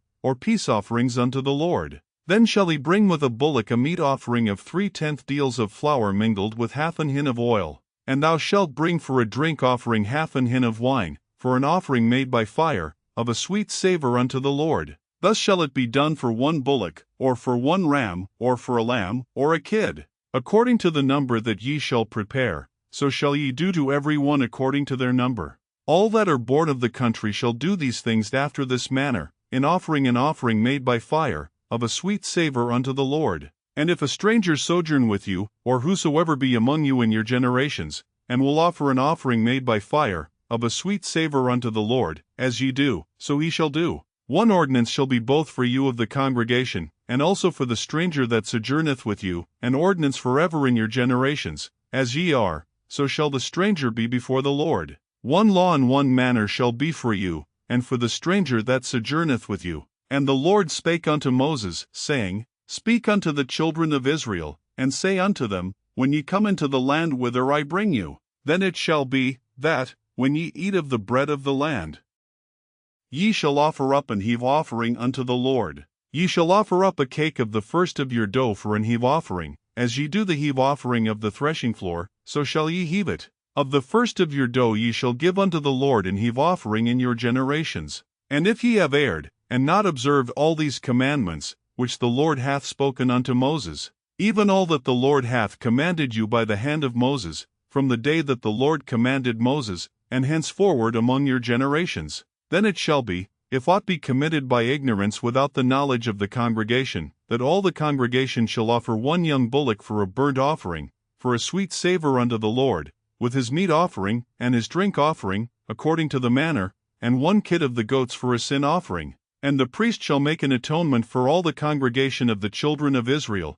and it shall be forgiven them, for it is ignorance, and they shall bring their offering, a sacrifice made by fire unto the Lord, and their sin offering before the Lord, for their ignorance. And it shall be forgiven all the congregation of the children of Israel, and the stranger that sojourneth among them, seeing all the people were in ignorance. And if any soul sin through ignorance, then he shall bring a she-goat of the first year for a sin offering. And the priest shall make an atonement for the soul that sinneth ignorantly, when he sinneth by ignorance before the Lord, to make an atonement for him, and it shall be forgiven him. Ye shall have one law for him that sinneth through ignorance, both for him that is born among the children of Israel, and for the stranger that sojourneth among them. But the soul that doeth aught presumptuously, whether he be born in the land, or a stranger, the same reproacheth the Lord, and that soul shall be cut off from among his people, because he hath despised the word of the Lord, and hath broken his commandment. That soul shall utterly be cut off, his iniquity shall be upon him. And while the children of Israel were in the wilderness, they found a man that gathered sticks upon the Sabbath day. And they that found him gathering sticks brought him unto Moses and Aaron, and unto all the congregation. And they put him in ward, because it was not declared what should be done to him. And the Lord said unto Moses, The man shall be surely put to death, all the congregation shall stone him with stones without the camp. And all the congregation brought him without the camp, and stoned him with stones, and he died, as the Lord commanded Moses. And the Lord spake unto Moses, saying, Speak unto the children of Israel, and bid them that they make them fringes in the borders of their garments throughout their generations, and that they put upon the fringe of the borders a ribband of blue. And it shall be unto you for a fringe, that ye may look upon it, and remember all the commandments of the Lord, and do them, and that ye seek not after your own heart and your own eyes, after which ye used to go a-whoring, that ye may remember, and do all my commandments, and be holy unto your God. I am the Lord your God, which brought you out of the land of Egypt, to be your God. I am the Lord your God. Now Korah, the son of Azar, the son of Kohath, the son of Levi, and Dathan and Abiram, the sons of Eliab, and On, the son of Peleth, sons of Reuben, took men. And they rose up before Moses, with certain of the children of Israel, 250 princes of the assembly, famous in the congregation, men of renown. And they gathered themselves together against Moses and against Aaron, and said unto them, Ye take too much upon you, seeing all the congregation are holy, every one of them, and the Lord is among them. Wherefore then lift ye up yourselves above the congregation of the Lord? And when Moses heard it, he fell upon his face. And he spake unto Korah and unto all his company, saying, Even tomorrow the Lord will shew who are his, and who is holy, and will cause him to come near unto him. Even him whom he hath chosen will he cause to come near unto him. This do, take you censers, Korah, and all his company, and put fire therein, and put incense in them before the Lord tomorrow. And it shall be that the man whom the Lord doth choose, he shall be holy. Ye take too much upon you, ye sons of Levi. And Moses said unto Korah, Hear, I pray you, ye sons of Levi. Seemeth it but a small thing unto you, that the God of Israel hath separated you from the congregation of Israel, to bring you near to himself to do the service of the tabernacle of the Lord, and to stand before the congregation to minister unto them? And he hath brought thee near to him, and all thy brethren the sons of Levi with thee, and seek ye the priesthood also? For which cause both thou and all thy company are gathered together against the Lord. And what is Aaron, that ye murmur against him? And Moses sent to call Dathan and Abiram, the sons of Eliab, which said, We will not come up. Is it a small thing that thou hast brought us up out of a land that floweth with milk and honey, to kill us in the wilderness, except thou make thyself altogether a prince over us? Moreover thou hast not brought us into a land that floweth with milk and honey, or given us inheritance of fields and vineyards. Wilt thou put out the eyes of these men? We will not come up. And Moses was very wroth, and said unto the Lord, Respect not thou their offering. I have not taken one ass from them, neither have I heard one of them. And Moses said unto Korah, Be thou and all thy company before the Lord, thou, and they, and Aaron, tomorrow. And take every man his censer, and put incense in them, and bring ye before the Lord every man his censer, 250 censers, thou also, and Aaron, each of you his censer. And they took every man his censer, and put fire in them, and laid incense thereon, and stood in the door of the tabernacle of the congregation with Moses and Aaron. And Korah gathered all the congregation against them unto the door of the tabernacle of the congregation, and the glory of the Lord appeared unto all the congregation. And the Lord spake unto Moses and unto Aaron, saying, Separate yourselves from among this congregation, that I may consume them in a moment.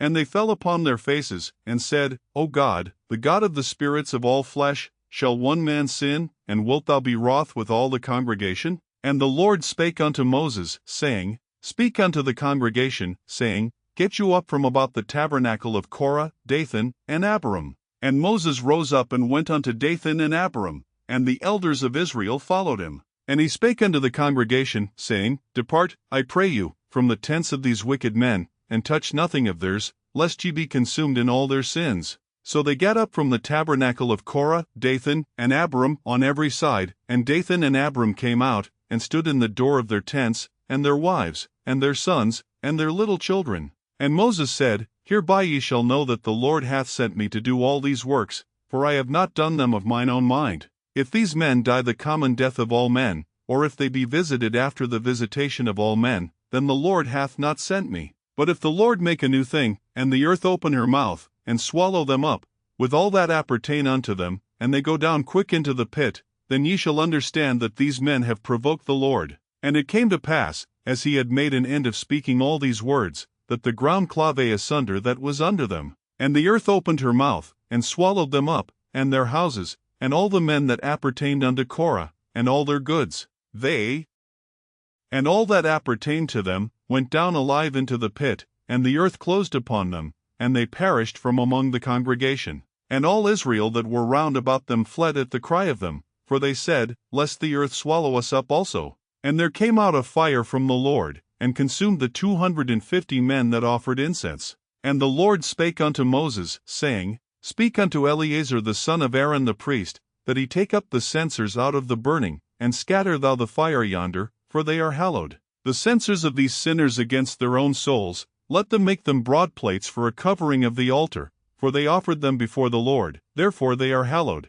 and they shall be a sign unto the children of Israel. And Eleazar the priest took the brasen censers, wherewith they that were burnt had offered, and they were made broad plates for a covering of the altar, to be a memorial unto the children of Israel, that no stranger, which is not of the seed of Aaron, come near to offer incense before the Lord, that he be not as Korah, and as his company, as the Lord said to him by the hand of Moses. But on the morrow all the congregation of the children of Israel murmured against Moses and against Aaron, saying, Ye have killed the people of the Lord. And it came to pass, when the congregation was gathered against Moses and against Aaron, that they looked toward the tabernacle of the congregation, and, behold, the cloud covered it, and the glory of the Lord appeared. And Moses and Aaron came before the tabernacle of the congregation. And the Lord spake unto Moses, saying, Get you up from among this congregation, that I may consume them as in a moment. And they fell upon their faces. And Moses said unto Aaron, Take a censer, and put fire therein from off the altar, and put on incense,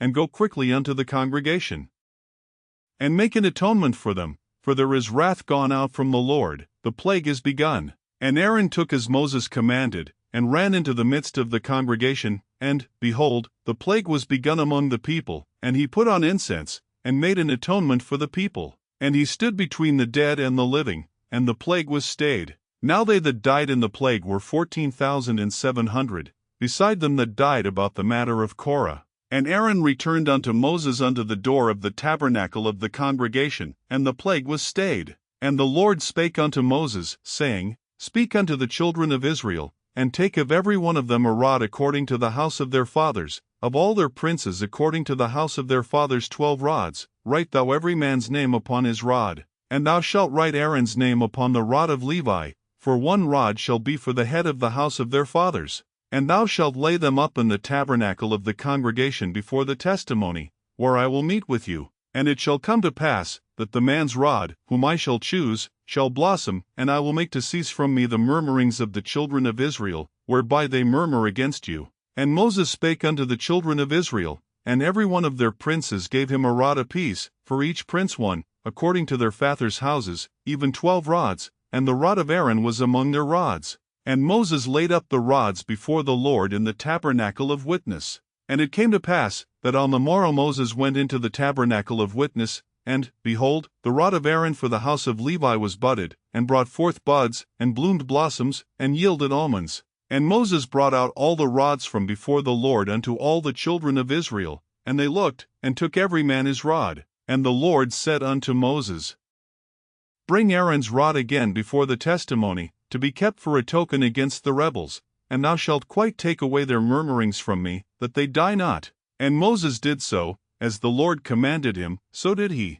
And the children of Israel spake unto Moses, saying, Behold, we die, we perish, we all perish. Whosoever cometh anything near unto the tabernacle of the Lord shall die. Shall we be consumed with dying? And the Lord said unto Aaron, Thou and thy sons and thy father's house with thee shall bear the iniquity of the sanctuary, and thou and thy sons with thee shall bear the iniquity of your priesthood. And thy brethren also of the tribe of Levi, the tribe of thy father, bring thou with thee, that they may be joined unto thee, and minister unto thee. But thou and thy sons with thee shall minister before the tabernacle of witness. And they shall keep thy charge, and the charge of all the tabernacle, only they shall not come nigh the vessels of the sanctuary and the altar, that neither they, nor ye also, die. And they shall be joined unto thee, and keep the charge of the tabernacle of the congregation, for all the service of the tabernacle, and a stranger shall not come nigh unto you. And ye shall keep the charge of the sanctuary, and the charge of the altar, that there be no wrath any more upon the children of Israel. And I, behold, I have taken your brethren the Levites from among the children of Israel. To you they are given as a gift for the Lord, to do the service of the tabernacle of the congregation. Therefore thou and thy sons with thee shall keep your priest's office for everything of the altar, and within the veil, and ye shall serve. I have given your priest's office unto you as a service of gift, and the stranger that cometh nigh shall be put to death. And the Lord spake unto Aaron, Behold, I also have given thee the charge of mine heave offerings of all the hallowed things of the children of Israel. Unto thee have I given them by reason of the anointing, and to thy sons, by an ordinance forever. This shall be thine of the most holy things, reserved from the fire, every oblation of theirs, every meat offering of theirs, and every sin offering of theirs, and every trespass offering of theirs which they shall render unto me, shall be most holy for thee and for thy sons. In the most holy place shalt thou eat it, every male shall eat it, it shall be holy unto thee. And this is thine, the heave offering of their gift, with all the wave offerings of the children of Israel. I have given them unto thee, and to thy sons and to thy daughters with thee, by a statute forever. Every one that is clean in thy house shall eat of it. All the best of the oil, and all the best of the wine, and of the wheat, the firstfruits of them which they shall offer unto the Lord, them have I given thee. And whatsoever is first ripe in the land, which they shall bring unto the Lord, shall be thine. Every one that is clean in thine house shall eat of it. Everything devoted in Israel shall be thine. Everything that openeth the matrix in all flesh, which they bring unto the Lord, whether it be of men or beasts, shall be thine. Nevertheless the firstborn of man shalt thou surely redeem,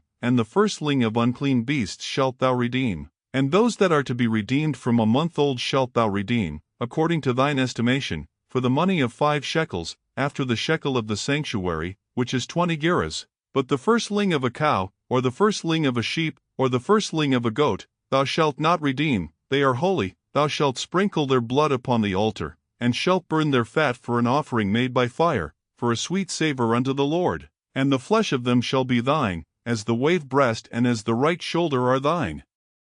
All the heave offerings of the holy things, which the children of Israel offer unto the Lord, have I given thee, and thy sons and thy daughters with thee, by a statute forever. It is a covenant of salt forever before the Lord unto thee and to thy seed with thee. And the Lord spake unto Aaron, Thou shalt have no inheritance in their land, neither shalt thou have any part among them. I am thy part and thine inheritance among the children of Israel. And, behold, I have given the children of Levi all the tenth in Israel for an inheritance, for their service which they serve, even the service of the tabernacle of the congregation. Neither must the children of Israel henceforth come nigh the tabernacle of the congregation, lest they bear sin, and die. But the Levites shall do the service of the tabernacle of the congregation, and they shall bear their iniquity. It shall be a statute forever throughout your generations, that among the children of Israel they have no inheritance. But the tithes of the children of Israel, which they offer as an heave offering unto the Lord, I have given to the Levites to inherit.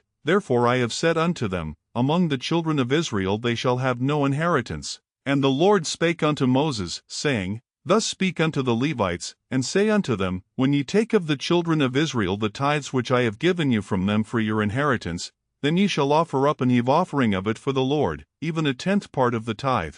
And this your heave offering shall be reckoned unto you, as though it were the corn of the threshing floor, and as the fullness of the winepress. Thus ye also shall offer an heave offering unto the Lord of all your tithes, which ye receive of the children of Israel, and ye shall give thereof the Lord's heave offering to Aaron the priest. Out of all your gifts ye shall offer every heave offering of the Lord, of all the best thereof, even the hallowed part thereof out of it.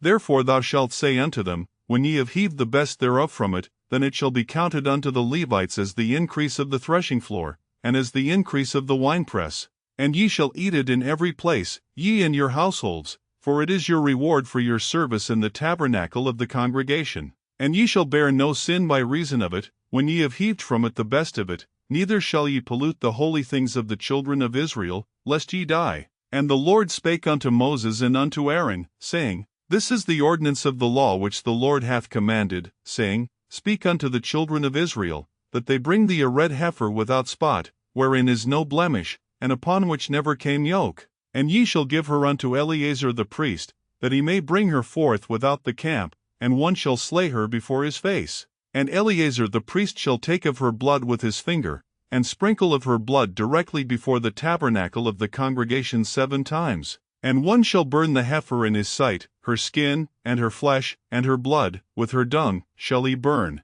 And the priest shall take cedar wood, and hyssop, and scarlet, and cast it into the midst of the burning of the heifer.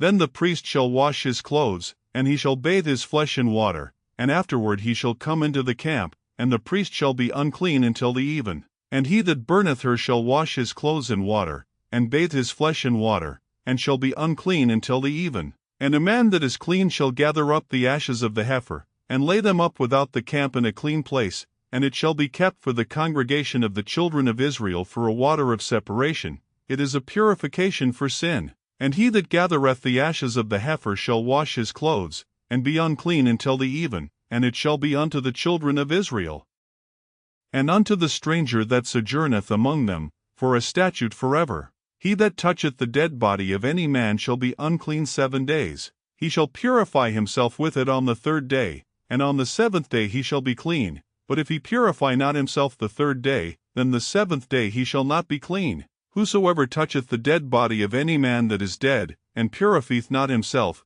defileth the tabernacle of the Lord, and that soul shall be cut off from Israel, because the water of separation was not sprinkled upon him. He shall be unclean, his uncleanness is yet upon him. This is the law, when a man dieth in a tent, all that come into the tent, and all that is in the tent, shall be unclean 7 days. And every open vessel, which hath no covering bound upon it, is unclean. And whosoever toucheth one that is slain with a sword in the open fields, or a dead body, or a bone of a man, or a grave, shall be unclean 7 days. And for an unclean person they shall take of the ashes of the burnt heifer of purification for sin, and running water shall be put thereto in a vessel. And a clean person shall take hyssop, and dip it in the water, and sprinkle it upon the tent, and upon all the vessels, and upon the persons that were there, and upon him that touched a bone, or one slain, or one dead, or a grave. And the clean person shall sprinkle upon the unclean on the 3rd day, and on the 7th day, and on the 7th day he shall purify himself, and wash his clothes, and bathe himself in water, and shall be clean at even. But the man that shall be unclean, and shall not purify himself, that soul shall be cut off from among the congregation, because he hath defiled the sanctuary of the Lord. The water of separation hath not been sprinkled upon him, he is unclean. And it shall be a perpetual statute unto them, that he that sprinkleth the water of separation shall wash his clothes, and he that toucheth the water of separation shall be unclean until even. And whatsoever the unclean person toucheth shall be unclean, and the soul that toucheth it shall be unclean until even. Then came the children of Israel, even the whole congregation, into the desert of Zin in the 1st month, and the people abode in Kadesh, and Miriam died there, and was buried there. And there was no water for the congregation, and they gathered themselves together against Moses and against Aaron. And the people chode with Moses, and spake, saying, Would God that we had died when our brethren died before the Lord! And why have ye brought up the congregation of the Lord into this wilderness, that we and our cattle should die there? And wherefore have ye made us to come up out of Egypt, to bring us in unto this evil place? It is no place of seed, or of figs, or of vines, or of pomegranates, neither is there any water to drink. And Moses and Aaron went from the presence of the assembly unto the door of the tabernacle of the congregation, and they fell upon their faces, and the glory of the Lord appeared unto them. And the Lord spake unto Moses, saying, Take the rod, and gather thou the assembly together, thou, and Aaron thy brother, and speak ye unto the rock before their eyes, and it shall give forth his water, and thou shalt bring forth to them water out of the rock, so thou shalt give the congregation and their beasts drink. And Moses took the rod from before the Lord, as he commanded him. And Moses and Aaron gathered the congregation together before the rock, and he said unto them, Hear now, ye rebels, must we fetch you water out of this rock? And Moses lifted up his hand, and with his rod he smote the rock twice, and the water came out abundantly, and the congregation drank, and their beasts also. And the Lord spake unto Moses and Aaron, Because ye believed me not, to sanctify me in the eyes of the children of Israel, therefore ye shall not bring this congregation into the land which I have given them. This is the water of Meribah, because the children of Israel strove with the Lord, and he was sanctified in them. And Moses sent messengers from Kadesh unto the king of Edom, Thus saith thy brother Israel, Thou knowest all the travail that hath befallen us, how our fathers went down into Egypt, and we have dwelt in Egypt a long time, and the Egyptians vexed us, and our fathers. And when we cried unto the Lord, he heard our voice, and sent an angel, and hath brought us forth out of Egypt, and, behold, we are in Kadesh, a city in the uttermost of thy border. Let us pass, I pray thee, through thy country. We will not pass through the fields, or through the vineyards, neither will we drink of the water of the wells. We will go by the king's highway, we will not turn to the right hand nor to the left, until we have passed thy borders. And Edom said unto him, Thou shalt not pass by me, lest I come out against thee with the sword. And the children of Israel said unto him, We will go by the highway, and if I and my cattle drink of thy water, then I will pay for it. I will only, without doing anything else, go through on my feet. And he said, Thou shalt not go through. And Edom came out against him with much people, and with a strong hand. Thus Edom refused to give Israel passage through his border, wherefore Israel turned away from him. And the children of Israel, even the whole congregation, journeyed from Kadesh, and came unto Mount Hor. And the Lord spake unto Moses and Aaron in Mount Hor, by the coast of the land of Edom, saying, Aaron shall be gathered unto his people, for he shall not enter into the land which I have given unto the children of Israel, because ye rebelled against my word at the water of Meribah. Take Aaron and Eleazar his son, and bring them up unto Mount Hor, and strip Aaron of his garments, and put them upon Eleazar his son, and Aaron shall be gathered unto his people, and shall die there. And Moses did as the Lord commanded, and they went up into Mount Hor in the sight of all the congregation. And Moses stripped Aaron of his garments, and put them upon Eleazar his son, and Aaron died there in the top of the mount, and Moses and Eleazar came down from the mount. And when all the congregation saw that Aaron was dead, they mourned for Aaron 30 days, even all the house of Israel. And when King Arad the Canaanite, which dwelt in the south, heard tell that Israel came by the way of the spies, then he fought against Israel, and took some of them prisoners. And Israel vowed a vow unto the Lord, and said, If thou wilt indeed deliver this people into my hand, then I will utterly destroy their cities. And the Lord hearkened to the voice of Israel, and delivered up the Canaanites, and they utterly destroyed them and their cities. And he called the name of the place Hormah. And they journeyed from Mount Hor by the way of the Red Sea, to compass the land of Edom, and the soul of the people was much discouraged because of the way. And the people spake against God, and against Moses, Wherefore have ye brought us up out of Egypt to die in the wilderness? For there is no bread, neither is there any water, and our soul loatheth this light bread. And the Lord sent fiery serpents among the people, and they bit the people, and much people of Israel died. Therefore the people came to Moses, and said, We have sinned, for we have spoken against the Lord, and against thee. Pray unto the Lord, that he take away the serpents from us. And Moses prayed for the people. And the Lord said unto Moses, Make thee a fiery serpent, and set it upon a pole, and it shall come to pass, that every one that is bitten, when he looketh upon it, shall live. And Moses made a serpent of brass, and put it upon a pole, and it came to pass, that if a serpent had bitten any man, when he beheld the serpent of brass, he lived. And the children of Israel set forward, and pitched in Oboth. And they journeyed from Oboth, and pitched at Ijeobarim, in the wilderness which is before Moab, toward the sunrising.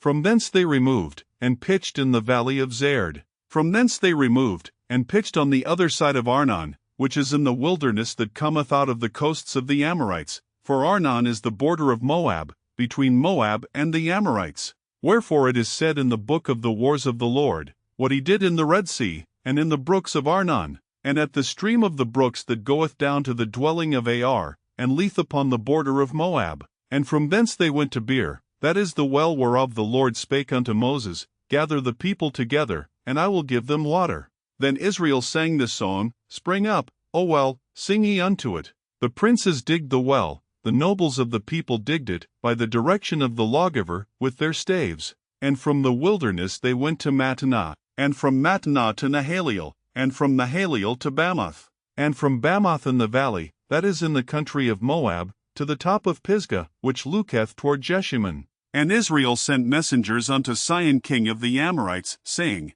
Let me pass through thy land, we will not turn into the fields, or into the vineyards, we will not drink of the waters of the well, but we will go along by the king's highway, until we be past thy borders. And Sihon would not suffer Israel to pass through his border, but Sihon gathered all his people together, and went out against Israel into the wilderness, and he came to Jahaz, and fought against Israel. And Israel smote him with the edge of the sword, and possessed his land from Arnon unto Jabbok, even unto the children of Ammon, for the border of the children of Ammon was Stron. And Israel took all these cities, and Israel dwelt in all the cities of the Amorites, in Heshbon, and in all the villages thereof. For Heshbon was the city of Sihon the king of the Amorites, who had fought against the former king of Moab, and taken all his land out of his hand, even unto Arnon. Wherefore they that speak in Proverbs say, Come into Heshbon, let the city of Sihon be built and prepared. For there is a fire gone out of Heshbon, a flame from the city of Sihon, it hath consumed Ar of Moab, and the lords of the high places of Arnon. Woe to thee, Moab! Thou art undone, O people of Chemosh, he hath given his sons that escaped, and his daughters, into captivity unto Sihon king of the Amorites. We have shot at them, Heshbon is perished even unto Dibon, and we have laid them waste even unto Nophah, which reacheth unto Medeba. Thus Israel dwelt in the land of the Amorites. And Moses sent to spy out Jazer, and they took the villages thereof, and drove out the Amorites that were there. And they turned and went up by the way of Bashan, and Og the king of Bashan went out against them, he, and all his people, to the battle at Edrei. And the Lord said unto Moses, Fear him not, for I have delivered him into thy hand, and all his people, and his land, and thou shalt do to him as thou didst unto Sihon king of the Amorites, which dwelt at Heshbon. So they smote him, and his sons, and all his people, until there was none left him alive, and they possessed his land. And the children of Israel set forward, and pitched in the plains of Moab on this side Jordan by Jericho. And Balak the son of Zippor saw all that Israel had done to the Amorites. And Moab was sore afraid of the people, because they were many, and Moab was distressed because of the children of Israel. And Moab said unto the elders of Midian, Now shall this company lick up all that are round about us, as the ox licketh up the grass of the field. And Balak the son of Zippor was king of the Moabites at that time. He sent messengers therefore unto Balaam the son of Beor to Pethor, which is by the river of the land of the children of his people, to call him, saying, Behold, there is a people come out from Egypt, behold, they cover the face of the earth, and they abide over against me. Come now therefore, I pray thee, curse me this people, for they are too mighty for me. Peradventure I shall prevail, that we may smite them, and that I may drive them out of the land. For I wot that he whom thou blessest is blessed, and he whom thou cursest is cursed. And the elders of Moab and the elders of Midian departed with the rewards of divination in their hand, and they came unto Balaam, and spake unto him the words of Balak. And he said unto them, Lodge here this night, and I will bring you word again, as the Lord shall speak unto me. And the princes of Moab abode with Balaam. And God came unto Balaam, and said, What men are these with thee? And Balaam said unto God, Balak the son of Zippor, king of Moab, hath sent unto me, saying, Behold, there is a people come out of Egypt, which covereth the face of the earth. Come now, curse me them, peradventure I shall be able to overcome them, and drive them out. And God said unto Balaam, Thou shalt not go with them, thou shalt not curse the people, for they are blessed. And Balaam rose up in the morning, and said unto the princes of Balak, Get you into your land, for the Lord refuseth to give me leave to go with you. And the princes of Moab rose up, and they went unto Balak, and said, Balaam refuseth to come with us. And Balak sent yet again princes, more and more honorable than they. And they came to Balaam, and said to him, Thus saith Balak the son of Zippor, Let nothing, I pray thee, hinder thee from coming unto me. For I will promote thee unto very great honor, and I will do whatsoever thou sayest unto me. Come therefore, I pray thee, curse me this people. And Balaam answered and said unto the servants of Balak, If Balak would give me his house full of silver and gold, I cannot go beyond the word of the Lord my God, to do less or more. Now therefore, I pray you, tarry ye also here this night, that I may know what the Lord will say unto me more. And God came unto Balaam at night, and said unto him, If the men come to call thee, rise up, and go with them. But yet the word which I shall say unto thee, that shalt thou do. And Balaam rose up in the morning, and saddled his ass, and went with the princes of Moab. And God's anger was kindled because he went, and the angel of the Lord stood in the way for an adversary against him. Now he was riding upon his ass, and his 2 servants were with him. And the ass saw the angel of the Lord standing in the way, and his sword drawn in his hand, and the ass turned aside out of the way, and went into the field, and Balaam smote the ass, to turn her into the way. But the angel of the Lord stood in a path of the vineyards, a wall being on this side, and a wall on that side. And when the ass saw the angel of the Lord, she thrust herself unto the wall, and crushed Balaam's foot against the wall, and he smote her again. And the angel of the Lord went further, and stood in a narrow place, where was no way to turn either to the right hand or to the left. And when the ass saw the angel of the Lord, she fell down under Balaam, and Balaam's anger was kindled, and he smote the ass with a staff.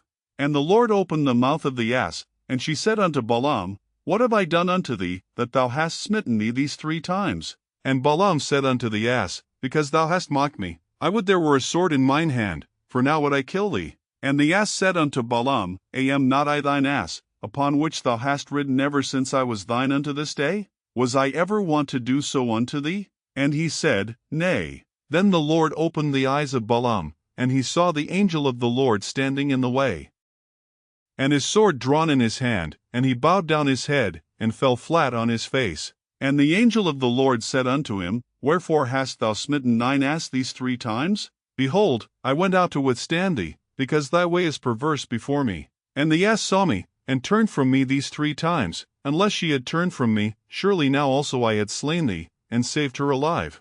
And Balaam said unto the angel of the Lord, I have sinned, for I knew not that thou stoodest in the way against me. Now therefore, if it displease thee, I will get me back again. And the angel of the Lord said unto Balaam, Go with the men, but only the word that I shall speak unto thee, that thou shalt speak. So Balaam went with the princes of Balak. And when Balak heard that Balaam was come, he went out to meet him unto a city of Moab, which is in the border of Arnon, which is in the utmost coast. And Balak said unto Balaam, Did I not earnestly send unto thee to call thee? Wherefore camest thou not unto me? Am I not able indeed to promote thee to honor? And Balaam said unto Balak, Lo, I am come unto thee, have I now any power at all to say anything? The word that God putteth in my mouth, that shall I speak. And Balaam went with Balak, and they came unto Kirjathhuzoth. And Balak offered oxen and sheep, and sent to Balaam, and to the princes that were with him. And it came to pass on the morrow, that Balak took Balaam, and brought him up into the high places of Baal, that thence he might see the utmost part of the people. And Balaam said unto Balak, Build me here 7 altars, and prepare me here 7 oxen and 7 rams. And Balak did as Balaam had spoken, and Balak and Balaam offered on every altar a bullock and a ram. And Balaam said unto Balak, Stand by thy burnt offering, and I will go. Peradventure the Lord will come to meet me, and whatsoever he sheweth me I will tell thee. And he went to an high place. And God met Balaam, and he said unto him, I have prepared 7 altars, and I have offered upon every altar a bullock and a ram. And the Lord put a word in Balaam's mouth, and said, Return unto Balak, and thus thou shalt speak. And he returned unto him, and, lo, he stood by his burnt sacrifice, he, and all the princes of Moab. And he took up his parable, and said, Balak the king of Moab hath brought me from Aram, out of the mountains of the east, saying, Come, curse me Jacob, and come, defy Israel. How shall I curse, whom God hath not cursed? Or how shall I defy, whom the Lord hath not defied? For from the top of the rocks I see him, and from the hills I behold him. Lo, the people shall dwell alone, and shall not be reckoned among the nations. Who can count the dust of Jacob, and the number of the 4th part of Israel? Let me die the death of the righteous, and let my last end be like his. And Balak said unto Balaam, What hast thou done unto me? I took thee to curse mine enemies, and, behold, thou hast blessed them altogether. And he answered and said, Must I not take heed to speak that which the Lord hath put in my mouth? And Balak said unto him, Come, I pray thee, with me unto another place, from whence thou mayest see them. Thou shalt see but the utmost part of them, and shalt not see them all. and curse me them from thence. And he brought him into the field of Zophim, to the top of Pisgah, and built 7 altars, and offered a bullock and a ram on every altar. And he said unto Balak, Stand here by thy burnt offering, while I meet the Lord yonder. And the Lord met Balaam, and put a word in his mouth, and said, Go again unto Balak, and say thus. And when he came to him, behold, he stood by his burnt offering, and the princes of Moab with him. And Balak said unto him, What hath the Lord spoken? And he took up his parable, and said, Rise up, Balak, and hear, hearken unto me, thou son of Zippor. God is not a man, that he should lie, neither the Son of Man, that he should repent, hath he said. And shall he not do it? Or hath he spoken, and shall he not make it good? Behold, I have received commandment to bless, and he hath blessed, and I cannot reverse it. He hath not beheld iniquity in Jacob, neither hath he seen perverseness in Israel. The Lord his God is with him, and the shout of a king is among them. God brought them out of Egypt, he hath as it were the strength of an unicorn. Surely there is no enchantment against Jacob, neither is there any divination against Israel. According to this time it shall be said of Jacob and of Israel, What hath God wrought? Behold, the people shall rise up as a great lion, and lift up himself as a young lion. He shall not lie down until he eat of the prey, and drink the blood of the slain. And Balak said unto Balaam, Neither curse them at all, nor bless them at all. But Balaam answered and said unto Balak, Told not I thee, saying, All that the Lord speaketh, that I must do? And Balak said unto Balaam, Come, I pray thee, I will bring thee unto another place. Peradventure it will please God that thou mayest curse me them from thence. And Balak brought Balaam unto the top of Peor, that looketh toward Jeshimon. And Balaam said unto Balak, Build me here 7 altars, and prepare me here 7 bullocks and 7 rams. And Balak did as Balaam had said, and offered a bullock and a ram on every altar. And when Balaam saw that it pleased the Lord to bless Israel, he went not, as at other times, to seek for enchantments, but he set his face toward the wilderness. And Balaam lifted up his eyes, and he saw Israel abiding in his tents according to their tribes, and the Spirit of God came upon him. And he took up his parable, and said, Balaam the son of Beor hath said, and the man whose eyes are open hath said. He hath said, which heard the words of God, which saw the vision of the Almighty, falling into a trance, but having his eyes open. How goodly are thy tents, O Jacob, and thy tabernacles, O Israel! As the valleys are they spread forth, as gardens by the river's side, as the trees of line aloes which the Lord hath planted, and as cedar trees beside the waters. He shall pour the water out of his buckets, and his seed shall be in many waters, and his king shall be higher than Agag, and his kingdom shall be exalted. God brought him forth out of Egypt, he hath as it were the strength of an unicorn. He shall eat up the nations his enemies, and shall break their bones, and pierce them through with his arrows. He couched, he lay down as a lion, and as a great lion, who shall stir him up? Blessed is he that blesseth thee, and cursed is he that curseth thee. And Balak's anger was kindled against Balaam, and he smote his hands together. And Balak said unto Balaam, I called thee to curse mine enemies, and, behold, thou hast altogether blessed them these 3 times. Therefore now flee thou to thy place. I thought to promote thee unto great honor, but, lo, the Lord hath kept thee back from honor. And Balaam said unto Balak, Spake I not also to thy messengers which thou sentest unto me, saying, If Balak would give me his house full of silver and gold, I cannot go beyond the commandment of the Lord, to do either good or bad of mine own mind. But what the Lord saith, that will I speak? And now, behold, I go unto my people. Come therefore, and I will advertise thee what this people shall do to thy people in the latter days. And he took up his parable, and said, Balaam the son of Beor hath said, and the man whose eyes are open hath said. He hath said, which heard the words of God, and knew the knowledge of the Most High, which saw the vision of the Almighty, falling into a trance, but having his eyes open. I shall see him, but not now. I shall behold him, but not nigh. There shall come a star out of Jacob, and a scepter shall rise out of Israel, and shall smite the corners of Moab, and destroy all the children of Sheth. And Edom shall be a possession. Seir also shall be a possession for his enemies, and Israel shall do valiantly. Out of Jacob shall come he that shall have dominion, and shall destroy him that remaineth of the city. And when he looked on Amalek, he took up his parable, and said, Amalek was the first of the nations, but his latter end shall be that he perish forever. And he looked on the Kenite, and took up his parable, and said, Strong is thy dwelling place, and thou puttiest thy nest in a rock. Nevertheless the Kenite shall be wasted, until Ashur shall carry thee away captive. And he took up his parable, and said, Alas, who shall live when God doeth this? And ships shall come from the coast of Chittim, and shall afflict Ashur, and shall afflict Eber, and he also shall perish forever. And Balaam rose up, and went and returned to his place, and Balak also went his way. And Israel abode in Shittim, and the people began to commit whoredom with the daughters of Moab. And they called the people unto the sacrifices of their gods, and the people did eat, and bowed down to their gods. And Israel joined himself unto Baalpeor, and the anger of the Lord was kindled against Israel. And the Lord said unto Moses, Take all the heads of the people, and hang them up before the Lord against the sun, that the fierce anger of the Lord may be turned away from Israel. And Moses said unto the judges of Israel, Slay ye every one his men that were joined unto Baalpeor. And, behold, one of the children of Israel came and brought unto his brethren a Midianitish woman in the sight of Moses, and in the sight of all the congregation of the children of Israel, who were weeping before the door of the tabernacle of the congregation. And when Phinehas, the son of Eleazar, the son of Aaron the priest, saw it, he rose up from among the congregation, and took a javelin in his hand. And he went after the man of Israel into the tent, and thrust both of them through, the man of Israel, and the woman through her belly. So the plague was stayed from the children of Israel. And those that died in the plague were 24,000.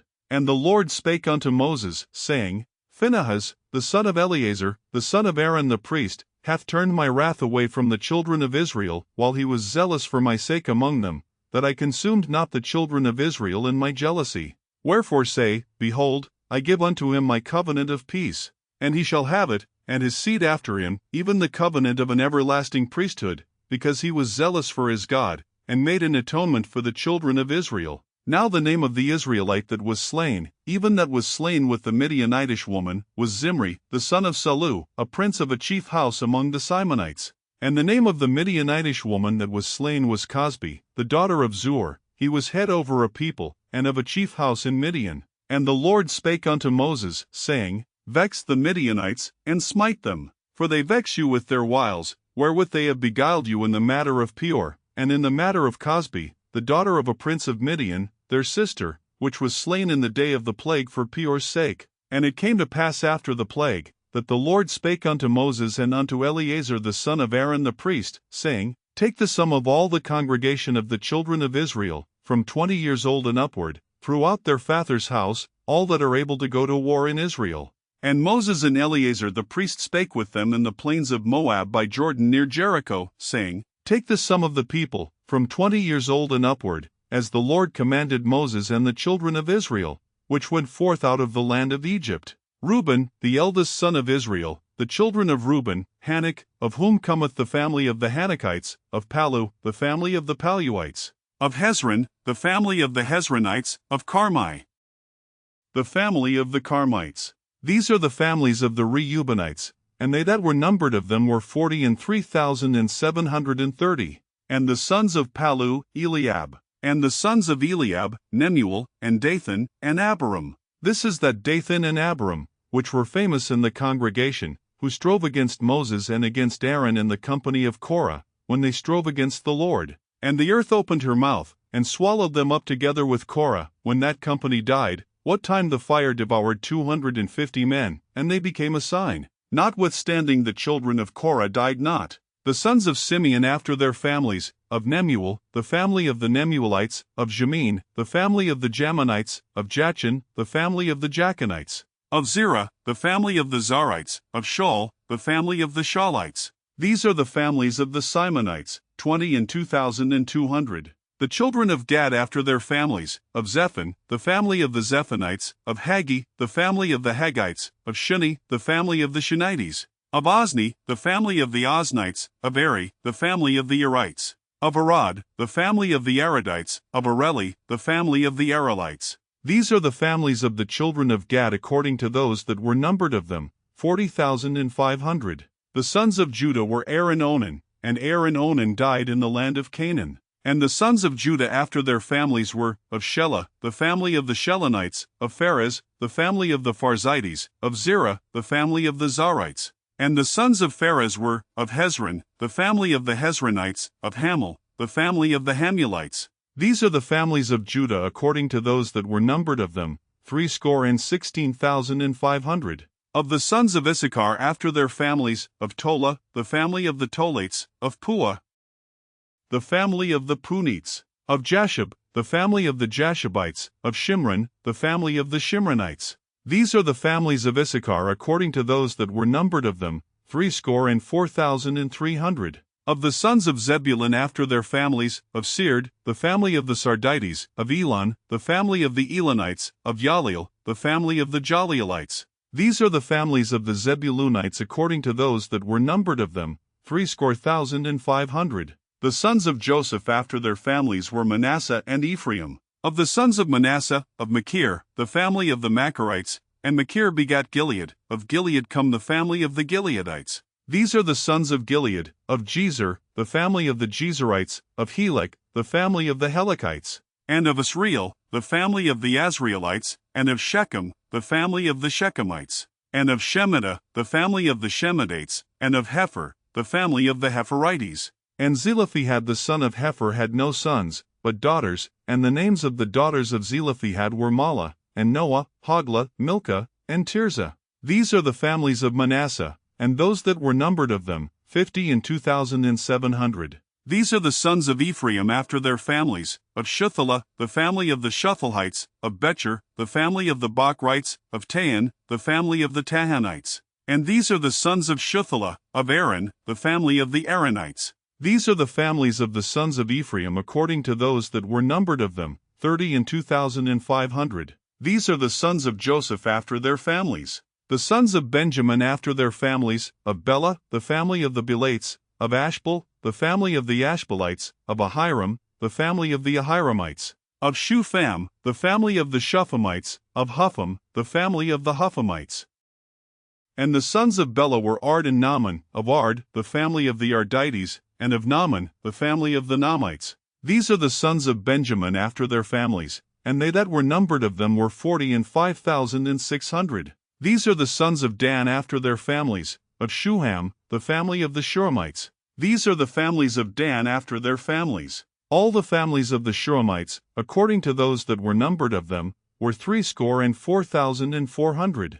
Of the children of Asher after their families, of Jimnah, the family of the Jimnites, of Jeshui, the family of the Jesuits, of Beriah, the family of the Beriites. Of the sons of Beriah, of Heber, the family of the Heberites, of Malchiel, the family of the Malchielites. And the name of the daughter of Asher was Sarah. These are the families of the sons of Asher according to those that were numbered of them, who were 53,400. Of the sons of Naphtali after their families, of Jaziel, the family of the Jazelites, of Guni, the family of the Gunites, of Jezer, the family of the Jezerites, of Shillem, the family of the Shillemites. These are the families of Naphtali according to their families, and they that were numbered of them were 45,400. These were the numbered of the children of Israel, 600,1,730. And the Lord spake unto Moses, saying, Unto these the land shall be divided for an inheritance according to the number of names. To many thou shalt give the more inheritance, and to few thou shalt give the less inheritance. To every one shall his inheritance be given according to those that were numbered of him. Notwithstanding the land shall be divided by lot, according to the names of the tribes of their fathers they shall inherit. According to the lot shall the possession thereof be divided between many and few. And these are they that were numbered of the Levites after their families, of Gershon, the family of the Gershonites, of Kohath, the family of the Kohathites, of Merari, the family of the Merarites. These are the families of the Levites, the family of the Libnites, the family of the Hebronites, the family of the Malites, the family of the Mushites, the family of the Korathites. And Kohath begot Amram. And the name of Amram's wife was Jochebed, the daughter of Levi, whom her mother bare to Levi in Egypt, and she bare unto Amram Aaron and Moses, and Miriam their sister. And unto Aaron was born Nadab, and Abihu, Eleazar, and Ithamar. And Nadab and Abihu died, when they offered strange fire before the Lord. And those that were numbered of them were 23,000, all males from a month old and upward, for they were not numbered among the children of Israel, because there was no inheritance given them among the children of Israel. These are they that were numbered by Moses and Eleazar the priest, who numbered the children of Israel in the plains of Moab by Jordan near Jericho. But among these there was not a man of them whom Moses and Aaron the priest numbered, when they numbered the children of Israel in the wilderness of Sinai. For the Lord had said of them, They shall surely die in the wilderness. And there was not left a man of them, save Caleb the son of Jephunneh, and Joshua the son of Nun. Then came the daughters of Zelophehad, the son of Hepher, the son of Gilead, the son of Machir, the son of Manasseh, of the families of Manasseh the son of Joseph, and these are the names of his daughters, Mahlah, Noah, and Hoglah, and Milcah, and Tirzah. And they stood before Moses, and before Eleazar the priest, and before the princes and all the congregation, by the door of the tabernacle of the congregation, saying, Our father died in the wilderness. And he was not in the company of them that gathered themselves together against the Lord in the company of Korah, but died in his own sin, and had no sons. Why should the name of our father be done away from among his family, because he hath no son? Give unto us therefore a possession among the brethren of our father. And Moses brought their cause before the Lord. And the Lord spake unto Moses, saying, The daughters of Zelophehad speak right, thou shalt surely give them a possession of an inheritance among their father's brethren, and thou shalt cause the inheritance of their father to pass unto them. And thou shalt speak unto the children of Israel, saying, If a man die, and have no son, then ye shall cause his inheritance to pass unto his daughter. And if he have no daughter, then ye shall give his inheritance unto his brethren. And if he have no brethren, then ye shall give his inheritance unto his father's brethren. And if his father have no brethren, then ye shall give his inheritance unto his kinsman that is next to him of his family, and he shall possess it. And it shall be unto the children of Israel a statute of judgment, as the Lord commanded Moses. And the Lord said unto Moses, Get thee up into this Mount Abarim, and see the land which I have given unto the children of Israel. And when thou hast seen it, thou also shalt be gathered unto thy people, as Aaron thy brother was gathered. For ye rebelled against my commandment in the desert of Zin, in the strife of the congregation, to sanctify me at the water before their eyes, that is the water of Meribah in Kadesh in the wilderness of Zin. And Moses spake unto the Lord, saying, Let the Lord, the God of the spirits of all flesh, set a man over the congregation, which may go out before them, and which may go in before them, and which may lead them out, and which may bring them in, that the congregation of the Lord be not as sheep which have no shepherd. And the Lord said unto Moses, Take thee Joshua the son of Nun, a man in whom is the Spirit, and lay thine hand upon him, and set him before Eleazar the priest, and before all the congregation, and give him a charge in their sight. And thou shalt put some of thine honor upon him, that all the congregation of the children of Israel may be obedient. And he shall stand before Eleazar the priest, who shall ask counsel for him after the judgment of Urim before the Lord. At his word shall they go out, and at his word they shall come in, both he, and all the children of Israel with him, even all the congregation. And Moses did as the Lord commanded him, and he took Joshua, and set him before Eleazar the priest, and before all the congregation. And he laid his hands upon him, and gave him a charge, as the Lord commanded by the hand of Moses. And the Lord spake unto Moses, saying, Command the children of Israel, and say unto them, My offering, and my bread for my sacrifices made by fire, for a sweet savour unto me, shall ye observe to offer unto me in their due season. And thou shalt say unto them, This is the offering made by fire which ye shall offer unto the Lord, 2 lambs of the first year without spot day by day, for a continual burnt offering. The one lamb shalt thou offer in the morning, and the other lamb shalt thou offer at even. And 1/10 part of an ephah of flour for a meat offering, mingled with the 4th part of an hin of beaten oil. It is a continual burnt offering, which was ordained in Mount Sinai for a sweet savour, a sacrifice made by fire unto the Lord. And the drink offering thereof shall be the 4th part of an hin for the one lamb. In the holy place shalt thou cause the strong wine to be poured unto the Lord for a drink offering. And the other lamb shalt thou offer at even, as the meat offering of the morning, and as the drink offering thereof, thou shalt offer it, a sacrifice made by fire, of a sweet savour unto the Lord. And on the Sabbath day 2 lambs of the first year without spot, and 2/10 deals of flour for a meat offering, mingled with oil, and the drink offering thereof. This is the burnt offering of every Sabbath, beside the continual burnt offering, and his drink offering. And in the beginnings of your months ye shall offer a burnt offering unto the Lord, 2 young bullocks, and 1 ram, 7 lambs of the first year without spot, and 3/10 deals of flour for a meat offering, mingled with oil, for 1 bullock, and 2/10 deals of flour for a meat offering, mingled with oil, for 1 ram, and a several 10th deal of flour mingled with oil for a meat offering unto 1 lamb, for a burnt offering of a sweet savour, a sacrifice made by fire unto the Lord. And their drink offerings shall be half an hin of wine unto a bullock, and the third part of an hin unto a ram, and a fourth part of an hin unto a lamb. This is the burnt offering of every month throughout the months of the year. And 1 kid of the goats for a sin offering unto the Lord shall be offered, beside the continual burnt offering, and his drink offering. And in the 14th day of the first month is the Passover of the Lord. And in the 15th day of this month is the feast. 7 days shall unleavened bread be eaten. In the first day shall be an holy convocation, ye shall do no manner of servile work therein. But ye shall offer a sacrifice made by fire for a burnt offering unto the Lord, 2 young bullocks, and 1 ram, and 7 lambs of the first year, they shall be unto you without blemish. And their meat offering shall be of flour mingled with oil. 3/10 deals shall ye offer for a bullock, and 2/10 deals for a ram. A several 10th deal shalt thou offer for every lamb, throughout the 7 lambs. And 1 goat for a sin offering, to make an atonement for you. Ye shall offer these beside the burnt offering in the morning, which is for a continual burnt offering. After this manner ye shall offer daily, throughout the 7 days, the meat of the sacrifice made by fire, of a sweet savour unto the Lord. It shall be offered beside the continual burnt offering, and his drink offering. And on the 7th day ye shall have an holy convocation, ye shall do no servile work. Also in the day of the firstfruits, when ye bring a new meat offering unto the Lord, after your weeks be out, ye shall have an holy convocation, ye shall do no servile work. But ye shall offer the burnt offering for a sweet savour unto the Lord, 2 young bullocks, 1 ram, 7 lambs of the first year.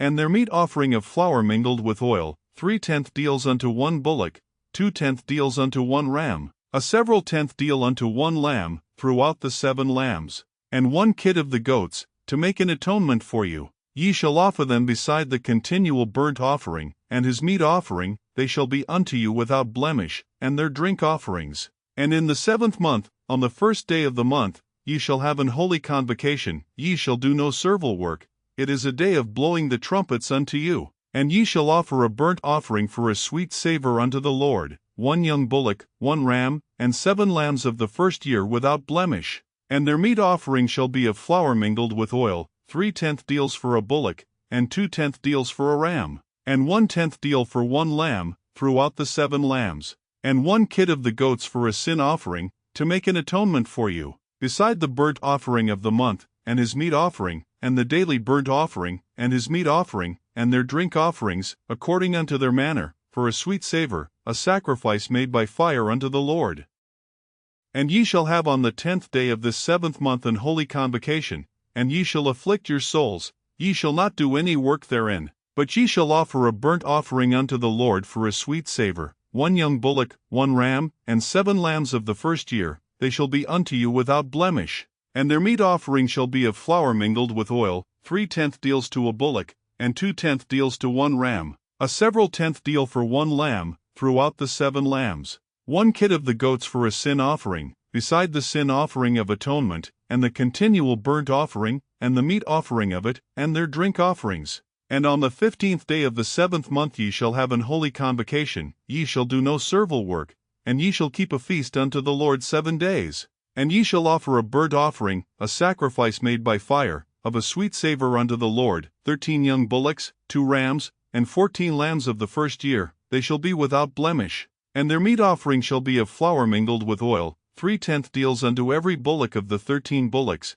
2/10 deals to each ram of the 2 rams, and a several 10th deal to each lamb of the 14 lambs. And 1 kid of the goats for a sin offering, beside the continual burnt offering, his meat offering, and his drink offering. And on the 2nd day ye shall offer 12 young bullocks, 2 rams, 14 lambs of the first year without spot. And their meat offering and their drink offerings for the bullocks, for the rams, and for the lambs, shall be according to their number, after the manner. And 1 kid of the goats for a sin offering, beside the continual burnt offering, and the meat offering thereof, and their drink offerings. And on the 3rd day 11 bullocks, 2 rams, 14 lambs of the first year without blemish. And their meat offering and their drink offerings for the bullocks, for the rams, and for the lambs, shall be according to their number, after the manner.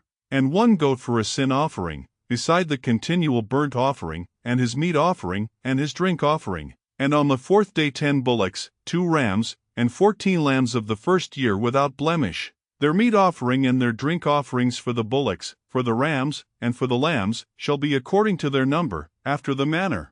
And 1 kid of the goats for a sin offering, beside the continual burnt offering, his meat offering, and his drink offering. And on the 5th day 9 bullocks, 2 rams, and 14 lambs of the first year without spot. And their meat offering and their drink offerings for the bullocks, for the rams, and for the lambs, shall be according to their number, after the manner. And 1 goat for a sin offering, beside the continual burnt offering, and his meat offering, and his drink offering. And on the 6th day 8 bullocks, 2 rams, and 14 lambs of the first year without blemish. And their meat offering and their drink offerings for the bullocks, for the rams, and for the lambs, shall be according to their number, after the manner. And 1 goat for a sin offering, beside the continual burnt offering, his meat offering, and his drink offering. And on the 7th day 7 bullocks, 2 rams, and 14 lambs of the first year without blemish. And their meat offering and their drink offerings for the bullocks, for the rams, and for the lambs, shall be according to their number, after the manner.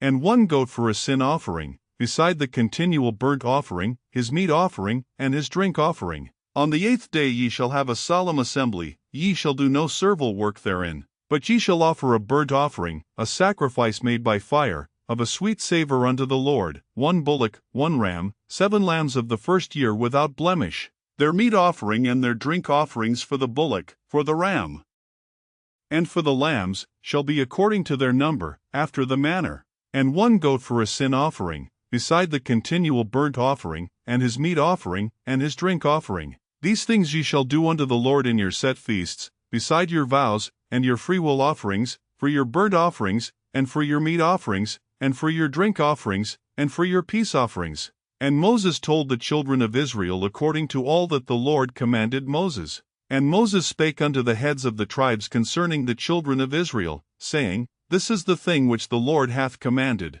If a man vow a vow unto the Lord, or swear an oath to bind his soul with a bond, he shall not break his word, he shall do according to all that proceedeth out of his mouth. If a woman also vow a vow unto the Lord, and bind herself by a bond, being in her father's house in her youth, and her father hear her vow, and her bond wherewith she hath bound her soul, and her father shall hold his peace at her, then all her vows shall stand, and every bond wherewith she hath bound her soul shall stand. But if her father disallow her in the day that he heareth, not any of her vows, or of her bonds wherewith she hath bound her soul, shall stand, and the Lord shall forgive her, because her father disallowed her. And if she had at all an husband, when she vowed, or uttered aught out of her lips, wherewith she bound her soul, and her husband heard it, and held his peace at her in the day that he heard it, then her vows shall stand, and her bonds wherewith she bound her soul shall stand. But if her husband disallowed her on the day that he heard it, then he shall make her vow which she vowed, and that which she uttered with her lips,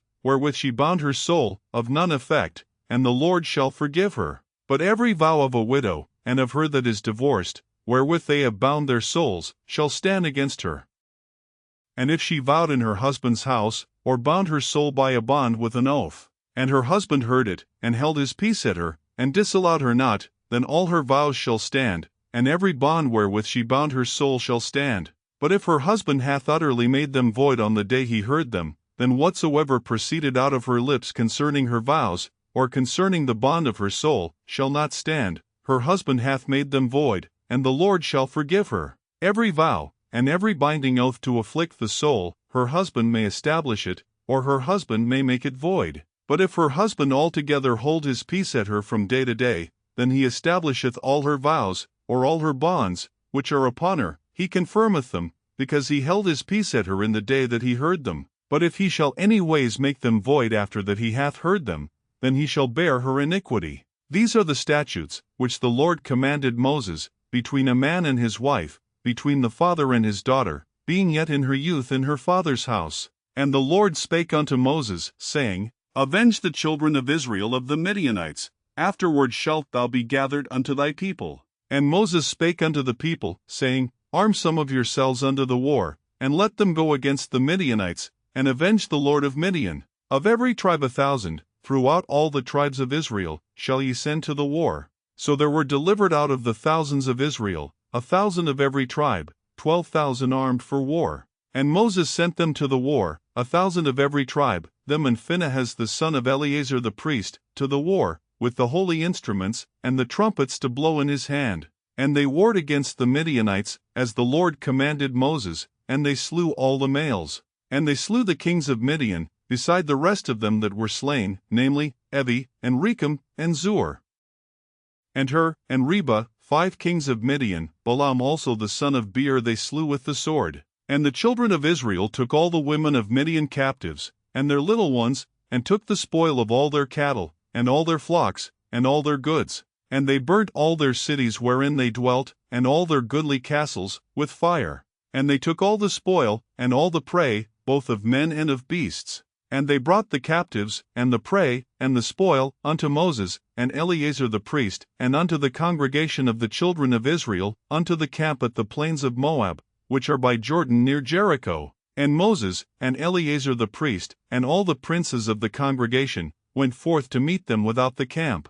And Moses was wroth with the officers of the host, with the captains over thousands, and captains over hundreds, which came from the battle. And Moses said unto them, Have ye saved all the women alive? Behold, these caused the children of Israel, through the counsel of Balaam, to commit trespass against the Lord in the matter of Pur, and there was a plague among the congregation of the Lord. Now therefore kill every male among the little ones, and kill every woman that hath known man by lying with him. But all the women children, that have not known a man by lying with him, keep alive for yourselves. And do ye abide without the camp 7 days, whosoever hath killed any person, and whosoever hath touched any slain, purify both yourselves and your captives on the 3rd day, and on the 7th day. And purify all your raiment, and all that is made of skins, and all work of goat's hair, and all things made of wood. And Eleazar the priest said unto the men of war which went to the battle, This is the ordinance of the law which the Lord commanded Moses. Only the gold, and the silver, the brass, the iron, the tin, and the lead,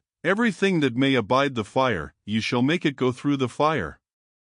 And it shall be clean, nevertheless it shall be purified with the water of separation, and all that abideth not the fire ye shall make go through the water. And ye shall wash your clothes on the 7th day, and ye shall be clean, and afterward ye shall come into the camp. And the Lord spake unto Moses, saying, Take the sum of the prey that was taken, both of man and of beast, thou, and Eleazar the priest, and the chief fathers of the congregation, and divide the prey into 2 parts, between them that took the war upon them, who went out to battle, and between all the congregation. And levy a tribute unto the Lord of the men of war which went out to battle, 1 soul of 500, both of the persons, and of the beeves, and of the asses, and of the sheep. Take it of their half, and give it unto Eleazar the priest, for an heave offering of the Lord. And of the children of Israel's half, thou shalt take 1 portion of 50, of the persons, of the beeves, of the asses, and of the flocks, of all manner of beasts, and give them unto the Levites, which keep the charge of the tabernacle of the Lord. And Moses and Eleazar the priest did as the Lord commanded Moses. And the booty, being the rest of the prey which the men of war had caught, was 600,000 and 70,000 and 5,000 sheep, and 612,000 beeves, and 1,000 asses, and 32,000 persons in all, of women that had not known man by lying with him. And the half, which was the portion of them that went out to war, was in number 300,007 and 30,500 sheep. And the Lord's tribute of the sheep was 615. And the beeves were 36,000, of which the Lord's tribute was 312. And the asses were 30,500, of which the Lord's tribute was 31. And the persons were 16,000, of which the Lord's tribute was 32 persons. And Moses gave the tribute, which was the Lord's heave offering, unto Eleazar the priest, as the Lord commanded Moses. And of the children of Israel's half, which Moses divided from the men that warred, now the half that pertained unto the congregation was 300,000 and 30,000 and 7,500 sheep, and 36,000 beeves, and 30,000 asses and 500, and 16,000 persons winky face. Even of the children of Israel's half, Moses took 1 portion of 50, both of man and of beast, and gave them unto the Levites, which kept the charge of the tabernacle of the Lord, as the Lord commanded Moses. And the officers which were over thousands of the host, the captains of thousands, and captains of hundreds, came near unto Moses. And they said unto Moses, Thy servants have taken the sum of the men of war which are under our charge, and there lacketh not 1 man of us. We have therefore brought an oblation for the Lord, what every man hath gotten, of jewels of gold, chains, and bracelets, rings, earrings, and tablets, to make an atonement for our souls before the Lord. And Moses and Eleazar the priest took the gold of them, even all wrought jewels, and all the gold of the offering that they offered up to the Lord, of the captains of thousands, and of the captains of hundreds, was 16,750 shekels. For the men of war had taken spoil, every man for himself. And Moses and Eleazar the priest took the gold of the captains of thousands and of hundreds, and brought it into the tabernacle of the congregation, for a memorial for the children of Israel before the Lord. Now the children of Reuben and the children of Gad had a very great multitude of cattle, and when they saw the land of Jazer, and the land of Gilead, that, behold, the place was a place for cattle, the children of Gad and the children of Reuben came and spake unto Moses, and to Eleazar the priest, and unto the princes of the congregation, saying, Adaroth, and Dibon, and Jazer, and Nimrah, and Heshbon, and Eleli, and Shebam, and Nebo, and Beon, even the country which the Lord smote before the congregation of Israel, is a land for cattle, and thy servants have cattle. Wherefore, said they, if we have found grace in thy sight, let this land be given unto thy servants for a possession, and bring us not over Jordan. And Moses said unto the children of Gad and to the children of Reuben, Shall your brethren go to war, and shall ye sit here? And wherefore discourage ye the heart of the children of Israel from going over into the land which the Lord hath given them? Thus did your fathers, when I sent them from Kadesh Barnea to see the land. For when they went up unto the valley of Eshcol, and saw the land, they discouraged the heart of the children of Israel, that they should not go into the land which the Lord had given them. And the Lord's anger was kindled the same time, and he sware, saying, Surely none of the men that came up out of Egypt, from 20 years old and upward, shall see the land which I swear unto Abraham, unto Isaac, and unto Jacob, because they have not wholly followed me, save Caleb the son of Jephunneh the Kenizzite, and Joshua the son of Nun, for they have wholly followed the Lord. And the Lord's anger was kindled against Israel, and he made them wander in the wilderness 40 years, until all the generation that had done evil in the sight of the Lord was consumed. And, behold, ye are risen up in your fathers' stead, an increase of sinful men, to augment yet the fierce anger of the Lord toward Israel. For if ye turn away from after him, he will yet again leave them in the wilderness, and ye shall destroy all this people. And they came near unto him, and said, We will build sheepfolds here for our cattle,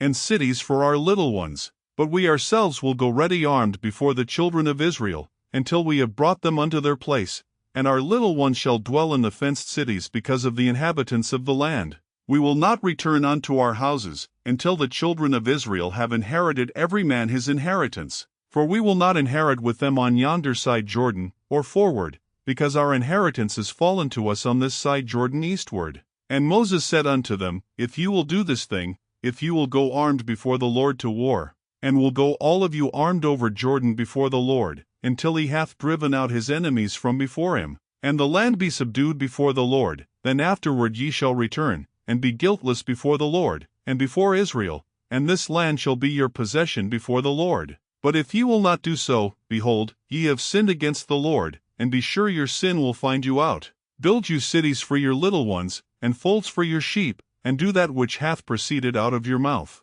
And the children of Gad and the children of Reuben spake unto Moses, saying, Thy servants will do as my Lord commandeth. Our little ones, our wives, our flocks, and all our cattle, shall be there in the cities of Gilead. But thy servants will pass over, every man armed for war, before the Lord to battle, as my Lord saith. So concerning them Moses commanded Eleazar the priest, and Joshua the son of Nun, and the chief fathers of the tribes of the children of Israel. And Moses said unto them, If the children of Gad and the children of Reuben will pass with you over Jordan, every man armed to battle, before the Lord, and the land shall be subdued before you, then ye shall give them the land of Gilead for a possession. But if they will not pass over with you armed, they shall have possessions among you in the land of Canaan. And the children of Gad and the children of Reuben answered, saying, As the Lord hath said unto thy servants, so will we do. We will pass over armed before the Lord into the land of Canaan, that the possession of our inheritance on this side Jordan may be ours. And Moses gave unto them, even to the children of Gad, and to the children of Reuben, and unto half the tribe of Manasseh the son of Joseph, the kingdom of Sihon king of the Amorites, and the kingdom of Og king of Bashan, the land, with the cities thereof and the coasts, even the cities of the country round about. And the children of Gad built Dibon, and Adaroth, and Aroer, and Atroth, Shaphan, and Jazer, and Jogbeah, and Bethnimrah, and Betharan, fenced cities, and folds for sheep. And the children of Reuben built Heshbon, and Eleli, and Kirjathaim, and Nebo, and Balmeon, their names being changed, and Shibma, and gave other names unto the cities which they builded. And the children of Machir the son of Manasseh went to Gilead, and took it, and dispossessed the Amorite which was in it. And Moses gave Gilead unto Machir the son of Manasseh, and he dwelt therein. And Jair the son of Manasseh went and took the small towns thereof, and called them Havothjair. And Noba went and took Kenath, and the villages thereof, and called it Noba, after his own name. These are the journeys of the children of Israel, which went forth out of the land of Egypt with their armies under the hand of Moses and Aaron. And Moses wrote their goings out according to their journeys by the commandment of the Lord, and these are their journeys according to their goings out. And they departed from Ramesses in the 1st month, on the 15th day of the 1st month. On the morrow after the Passover the children of Israel went out with an high hand in the sight of all the Egyptians. For the Egyptians buried all their firstborn, which the Lord had smitten among them. Upon their gods also the Lord executed judgments. And the children of Israel removed from Ramesses, and pitched in Succos. And they departed from Succos, and pitched in Etham, which is in the edge of the wilderness. And they removed from Etham, and turned again unto Pihahirath, which is before Balsaphon, and they pitched before Migdol. And they departed from before Pihahirath, and passed through the midst of the sea into the wilderness, and went 3 days' journey in the wilderness of Etham, and pitched in Marah. And they removed from Marah, and came unto Elim, and in Elim were 12 fountains of water, and 60 palm trees, and they pitched there. And they removed from Elim, and encamped by the Red Sea. And they removed from the Red Sea, and encamped in the wilderness of Sin. And they took their journey out of the wilderness of Sin, and encamped in Dophkah. And they departed from Dophkah, and encamped in Alush. And they removed from Alush, and encamped at Rephidim, where was no water for the people to drink. And they departed from Rephidim, and pitched in the wilderness of Sinai. And they removed from the desert of Sinai, and pitched at Kibroth-hattaavah. And they departed from Kibroth-hattaavah, and encamped at Hazeroth. And they departed from Hazeroth, and pitched in Rithmah. And they departed from Rithmah, and pitched at Rimmon-Perez. And they departed from Rimmon-Perez, and pitched in Libnah. And they removed from Libnah, and pitched at Rissah. And they journeyed from Rissah, and pitched in Kehelatha. And they went from Kehelatha, and pitched in Mount Shapher. And they removed from Mount Shapher, and encamped in Harada. And they removed from Harada, and pitched in Makaloth. And they removed from Makaloth, and encamped at Tahath. And they departed from Tahath, and pitched at Terah. And they removed from Terah, and pitched in Mithkah. And they went from Mithkah, and pitched in Hashmanah. And they departed from Hashmanah, and encamped at Mosroth. And they departed from Mosroth, and pitched in Benejaakan. And they removed from Benejaakan, and encamped at Horajidgad. And they went from Horajidgad, and pitched in Jotbatha. And they removed from Jotbatha, and encamped at Ebrona. And they departed from Ebrona, and encamped at Eziongaber.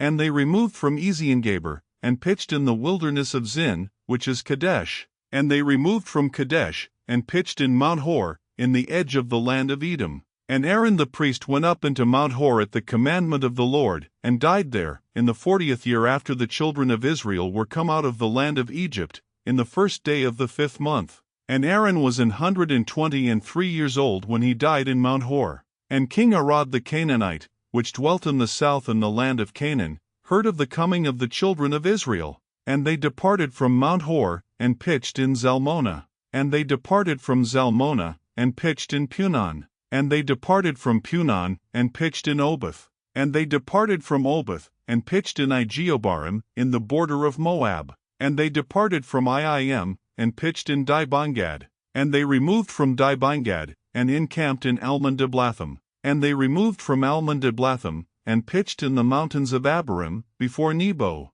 And they departed from the mountains of Abarim, and pitched in the plains of Moab by Jordan near Jericho. And they pitched by Jordan, from Beth-Jesimoth even unto Abel-Shittim in the plains of Moab. And the Lord spake unto Moses in the plains of Moab by Jordan near Jericho, saying, Speak unto the children of Israel, and say unto them, When ye are passed over Jordan into the land of Canaan, Then ye shall drive out all the inhabitants of the land from before you, and destroy all their pictures, and destroy all their molten images, and quite pluck down all their high places. And ye shall dispossess the inhabitants of the land, and dwell therein, for I have given you the land to possess it. And ye shall divide the land by lot for an inheritance among your families, and to the more ye shall give the more inheritance, and to the fewer ye shall give the less inheritance. Every man's inheritance shall be in the place where his lot falleth, according to the tribes of your fathers ye shall inherit. But if ye will not drive out the inhabitants of the land from before you, then it shall come to pass, that those which ye let remain of them shall be pricks in your eyes, and thorns in your sides, and shall vex you in the land wherein ye dwell. Moreover it shall come to pass, that I shall do unto you, as I thought to do unto them. And the Lord spake unto Moses, saying, Command the children of Israel, and say unto them, When ye come into the land of Canaan, this is the land that shall fall unto you for an inheritance, even the land of Canaan with the coasts thereof. Then your south quarter shall be from the wilderness of Zin along by the coast of Edom, and your south border shall be the outmost coast of the salt sea eastward. And your border shall turn from the south to the ascent of Akrabim, and pass on to Zin, and the going forth thereof shall be from the south to Kadesh Barnea, and shall go on to Hazeradar, and pass on to Asmon.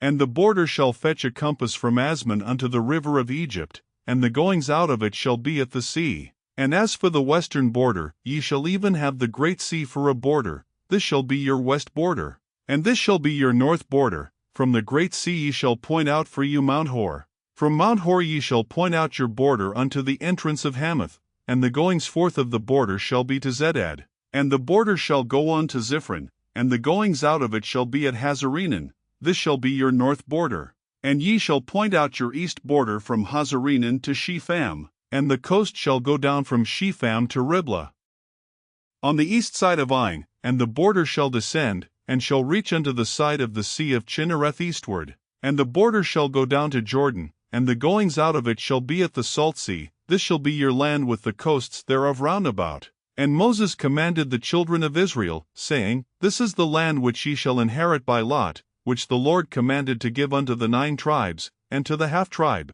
For the tribe of the children of Reuben according to the house of their fathers, and the tribe of the children of Gad according to the house of their fathers, have received their inheritance, and half the tribe of Manasseh have received their inheritance. The 2 tribes and the half-tribe have received their inheritance on this side Jordan near Jericho eastward, toward the sunrising. And the Lord spake unto Moses, saying, These are the names of the men which shall divide the land unto you, Eleazar the priest, and Joshua the son of Nun. And ye shall take 1 prince of every tribe, to divide the land by inheritance. And the names of the men are these: of the tribe of Judah, Caleb the son of Jephunneh; and of the tribe of the children of Simeon, Shemuel the son of Ammihud; of the tribe of Benjamin, Elidad the son of Chislon; and the prince of the tribe of the children of Dan, Bucki the son of Jogli; the prince of the children of Joseph, for the tribe of the children of Manasseh, Haniel the son of Ephod; and the prince of the tribe of the children of Ephraim, Kemuel the son of Shifton; and the prince of the tribe of the children of Zebulun, Elizaphan the son of Parnak; and the prince of the tribe of the children of Issachar, Paltiel the son of Azan; and the prince of the tribe of the children of Asher, Ahahud the son of Shalomi; and the prince of the tribe of the children of Naphtali, Pedahel the son of Ammihud. These are they whom the Lord commanded to divide the inheritance unto the children of Israel in the land of Canaan. And the Lord spake unto Moses in the plains of Moab by Jordan near Jericho, saying, Command the children of Israel, that they give unto the Levites of the inheritance of their possession cities to dwell in, and ye shall give also unto the Levites suburbs for the cities round about them. And the cities shall they have to dwell in, and the suburbs of them shall be for their cattle, and for their goods, and for all their beasts. And the suburbs of the cities, which ye shall give unto the Levites, shall reach from the wall of the city and outward 1,000 cubits round about. And ye shall measure from without the city on the east side 2,000 cubits, and on the south side 2,000 cubits, and on the west side 2,000 cubits, and on the north side 2,000 cubits, and the city shall be in the midst. This shall be to them the suburbs of the cities. And among the cities which ye shall give unto the Levites there shall be 6 cities for refuge, which ye shall appoint for the manslayer, that he may flee thither, and to them ye shall add 42 cities. So all the cities which ye shall give to the Levites shall be 48 cities, them shall ye give with their suburbs. And the cities which ye shall give shall be of the possession of the children of Israel, From them that have many ye shall give many, but from them that have few ye shall give few. Every one shall give of his cities unto the Levites according to his inheritance which he inheriteth. And the Lord spake unto Moses, saying, Speak unto the children of Israel, and say unto them, When ye be come over Jordan into the land of Canaan, then ye shall appoint you cities to be cities of refuge for you, that the slayer may flee thither, which killeth any person at unawares. And they shall be unto you cities for refuge from the avenger, that the manslayer die not, until he stand before the congregation in judgment. And of these cities which ye shall give 6 cities shall ye have for refuge. Ye shall give 3 cities on this side Jordan, and 3 cities shall ye give in the land of Canaan, which shall be cities of refuge. These 6 cities shall be a refuge, both for the children of Israel, and for the stranger, and for the sojourner among them, that every one that killeth any person unawares may flee thither. And if he smite him with an instrument of iron, so that he die, he is a murderer, the murderer shall surely be put to death. And if he smite him with throwing a stone, wherewith he may die, and he die, he is a murderer, the murderer shall surely be put to death. Or if he smite him with an hand weapon of wood, wherewith he may die, and he die, he is a murderer, the murderer shall surely be put to death. The revenger of blood himself shall slay the murderer, when he meeteth him, he shall slay him. But if he thrust him of hatred, or hurl at him by laying of weight, that he die, or in enmity smite him with his hand, that he die, he that smote him shall surely be put to death, for he is a murderer, the revenger of blood shall slay the murderer, when he meeteth him. But if he thrust him suddenly without enmity, or have cast upon him anything without laying of weight, or with any stone, wherewith a man may die, seeing him not, and cast it upon him, that he die, and was not his enemy, neither sought his harm, then the congregation shall judge between the slayer and the revenger of blood according to these judgments. And the congregation shall deliver the slayer out of the hand of the revenger of blood, and the congregation shall restore him to the city of his refuge, whither he was fled, and he shall abide in it unto the death of the high priest, which was anointed with the holy oil. But if the slayer shall at any time come without the border of the city of his refuge, whither he was fled, and the revenger of blood find him without the borders of the city of his refuge, and the revenger of blood kill the slayer, he shall not be guilty of blood, because he should have remained in the city of his refuge until the death of the high priest. But after the death of the high priest the slayer shall return into the land of his possession. So these things shall be for a statute of judgment unto you throughout your generations in all your dwellings. Whoso killeth any person, the murderer shall be put to death by the mouth of witnesses, but one witness shall not testify against any person to cause him to die. Moreover ye shall take no satisfaction for the life of a murderer, which is guilty of death, but he shall be surely put to death. And ye shall take no satisfaction for him that is fled to the city of his refuge, that he should come again to dwell in the land, until the death of the priest. So ye shall not pollute the land wherein ye are, for blood it defileth the land, and the land cannot be cleansed of the blood that is shed therein, but by the blood of him that shed it. Defile not therefore the land which ye shall inhabit, wherein I dwell, for I the Lord dwell among the children of Israel. And the chief fathers of the families of the children of Gilead, the son of Machir, the son of Manasseh, of the families of the sons of Joseph, came near, and spake before Moses, and before the princes, the chief fathers of the children of Israel. And they said, The Lord commanded my Lord to give the land for an inheritance by lot to the children of Israel, and my Lord was commanded by the Lord to give the inheritance of Zelophehad our brother unto his daughters. And if they be married to any of the sons of the other tribes of the children of Israel, then shall their inheritance be taken from the inheritance of our fathers, and shall be put to the inheritance of the tribe whereunto they are received, so shall it be taken from the lot of our inheritance. And when the jubile of the children of Israel shall be, then shall their inheritance be put unto the inheritance of the tribe whereunto they are received, so shall their inheritance be taken away from the inheritance of the tribe of our fathers. And Moses commanded the children of Israel according to the word of the Lord, saying, The tribe of the sons of Joseph hath said well. This is the thing which the Lord doth command concerning the daughters of Zelophehad, saying, Let them marry to whom they think best, only to the family of the tribe of their fathers shall they marry. So shall not the inheritance of the children of Israel remove from tribe to tribe,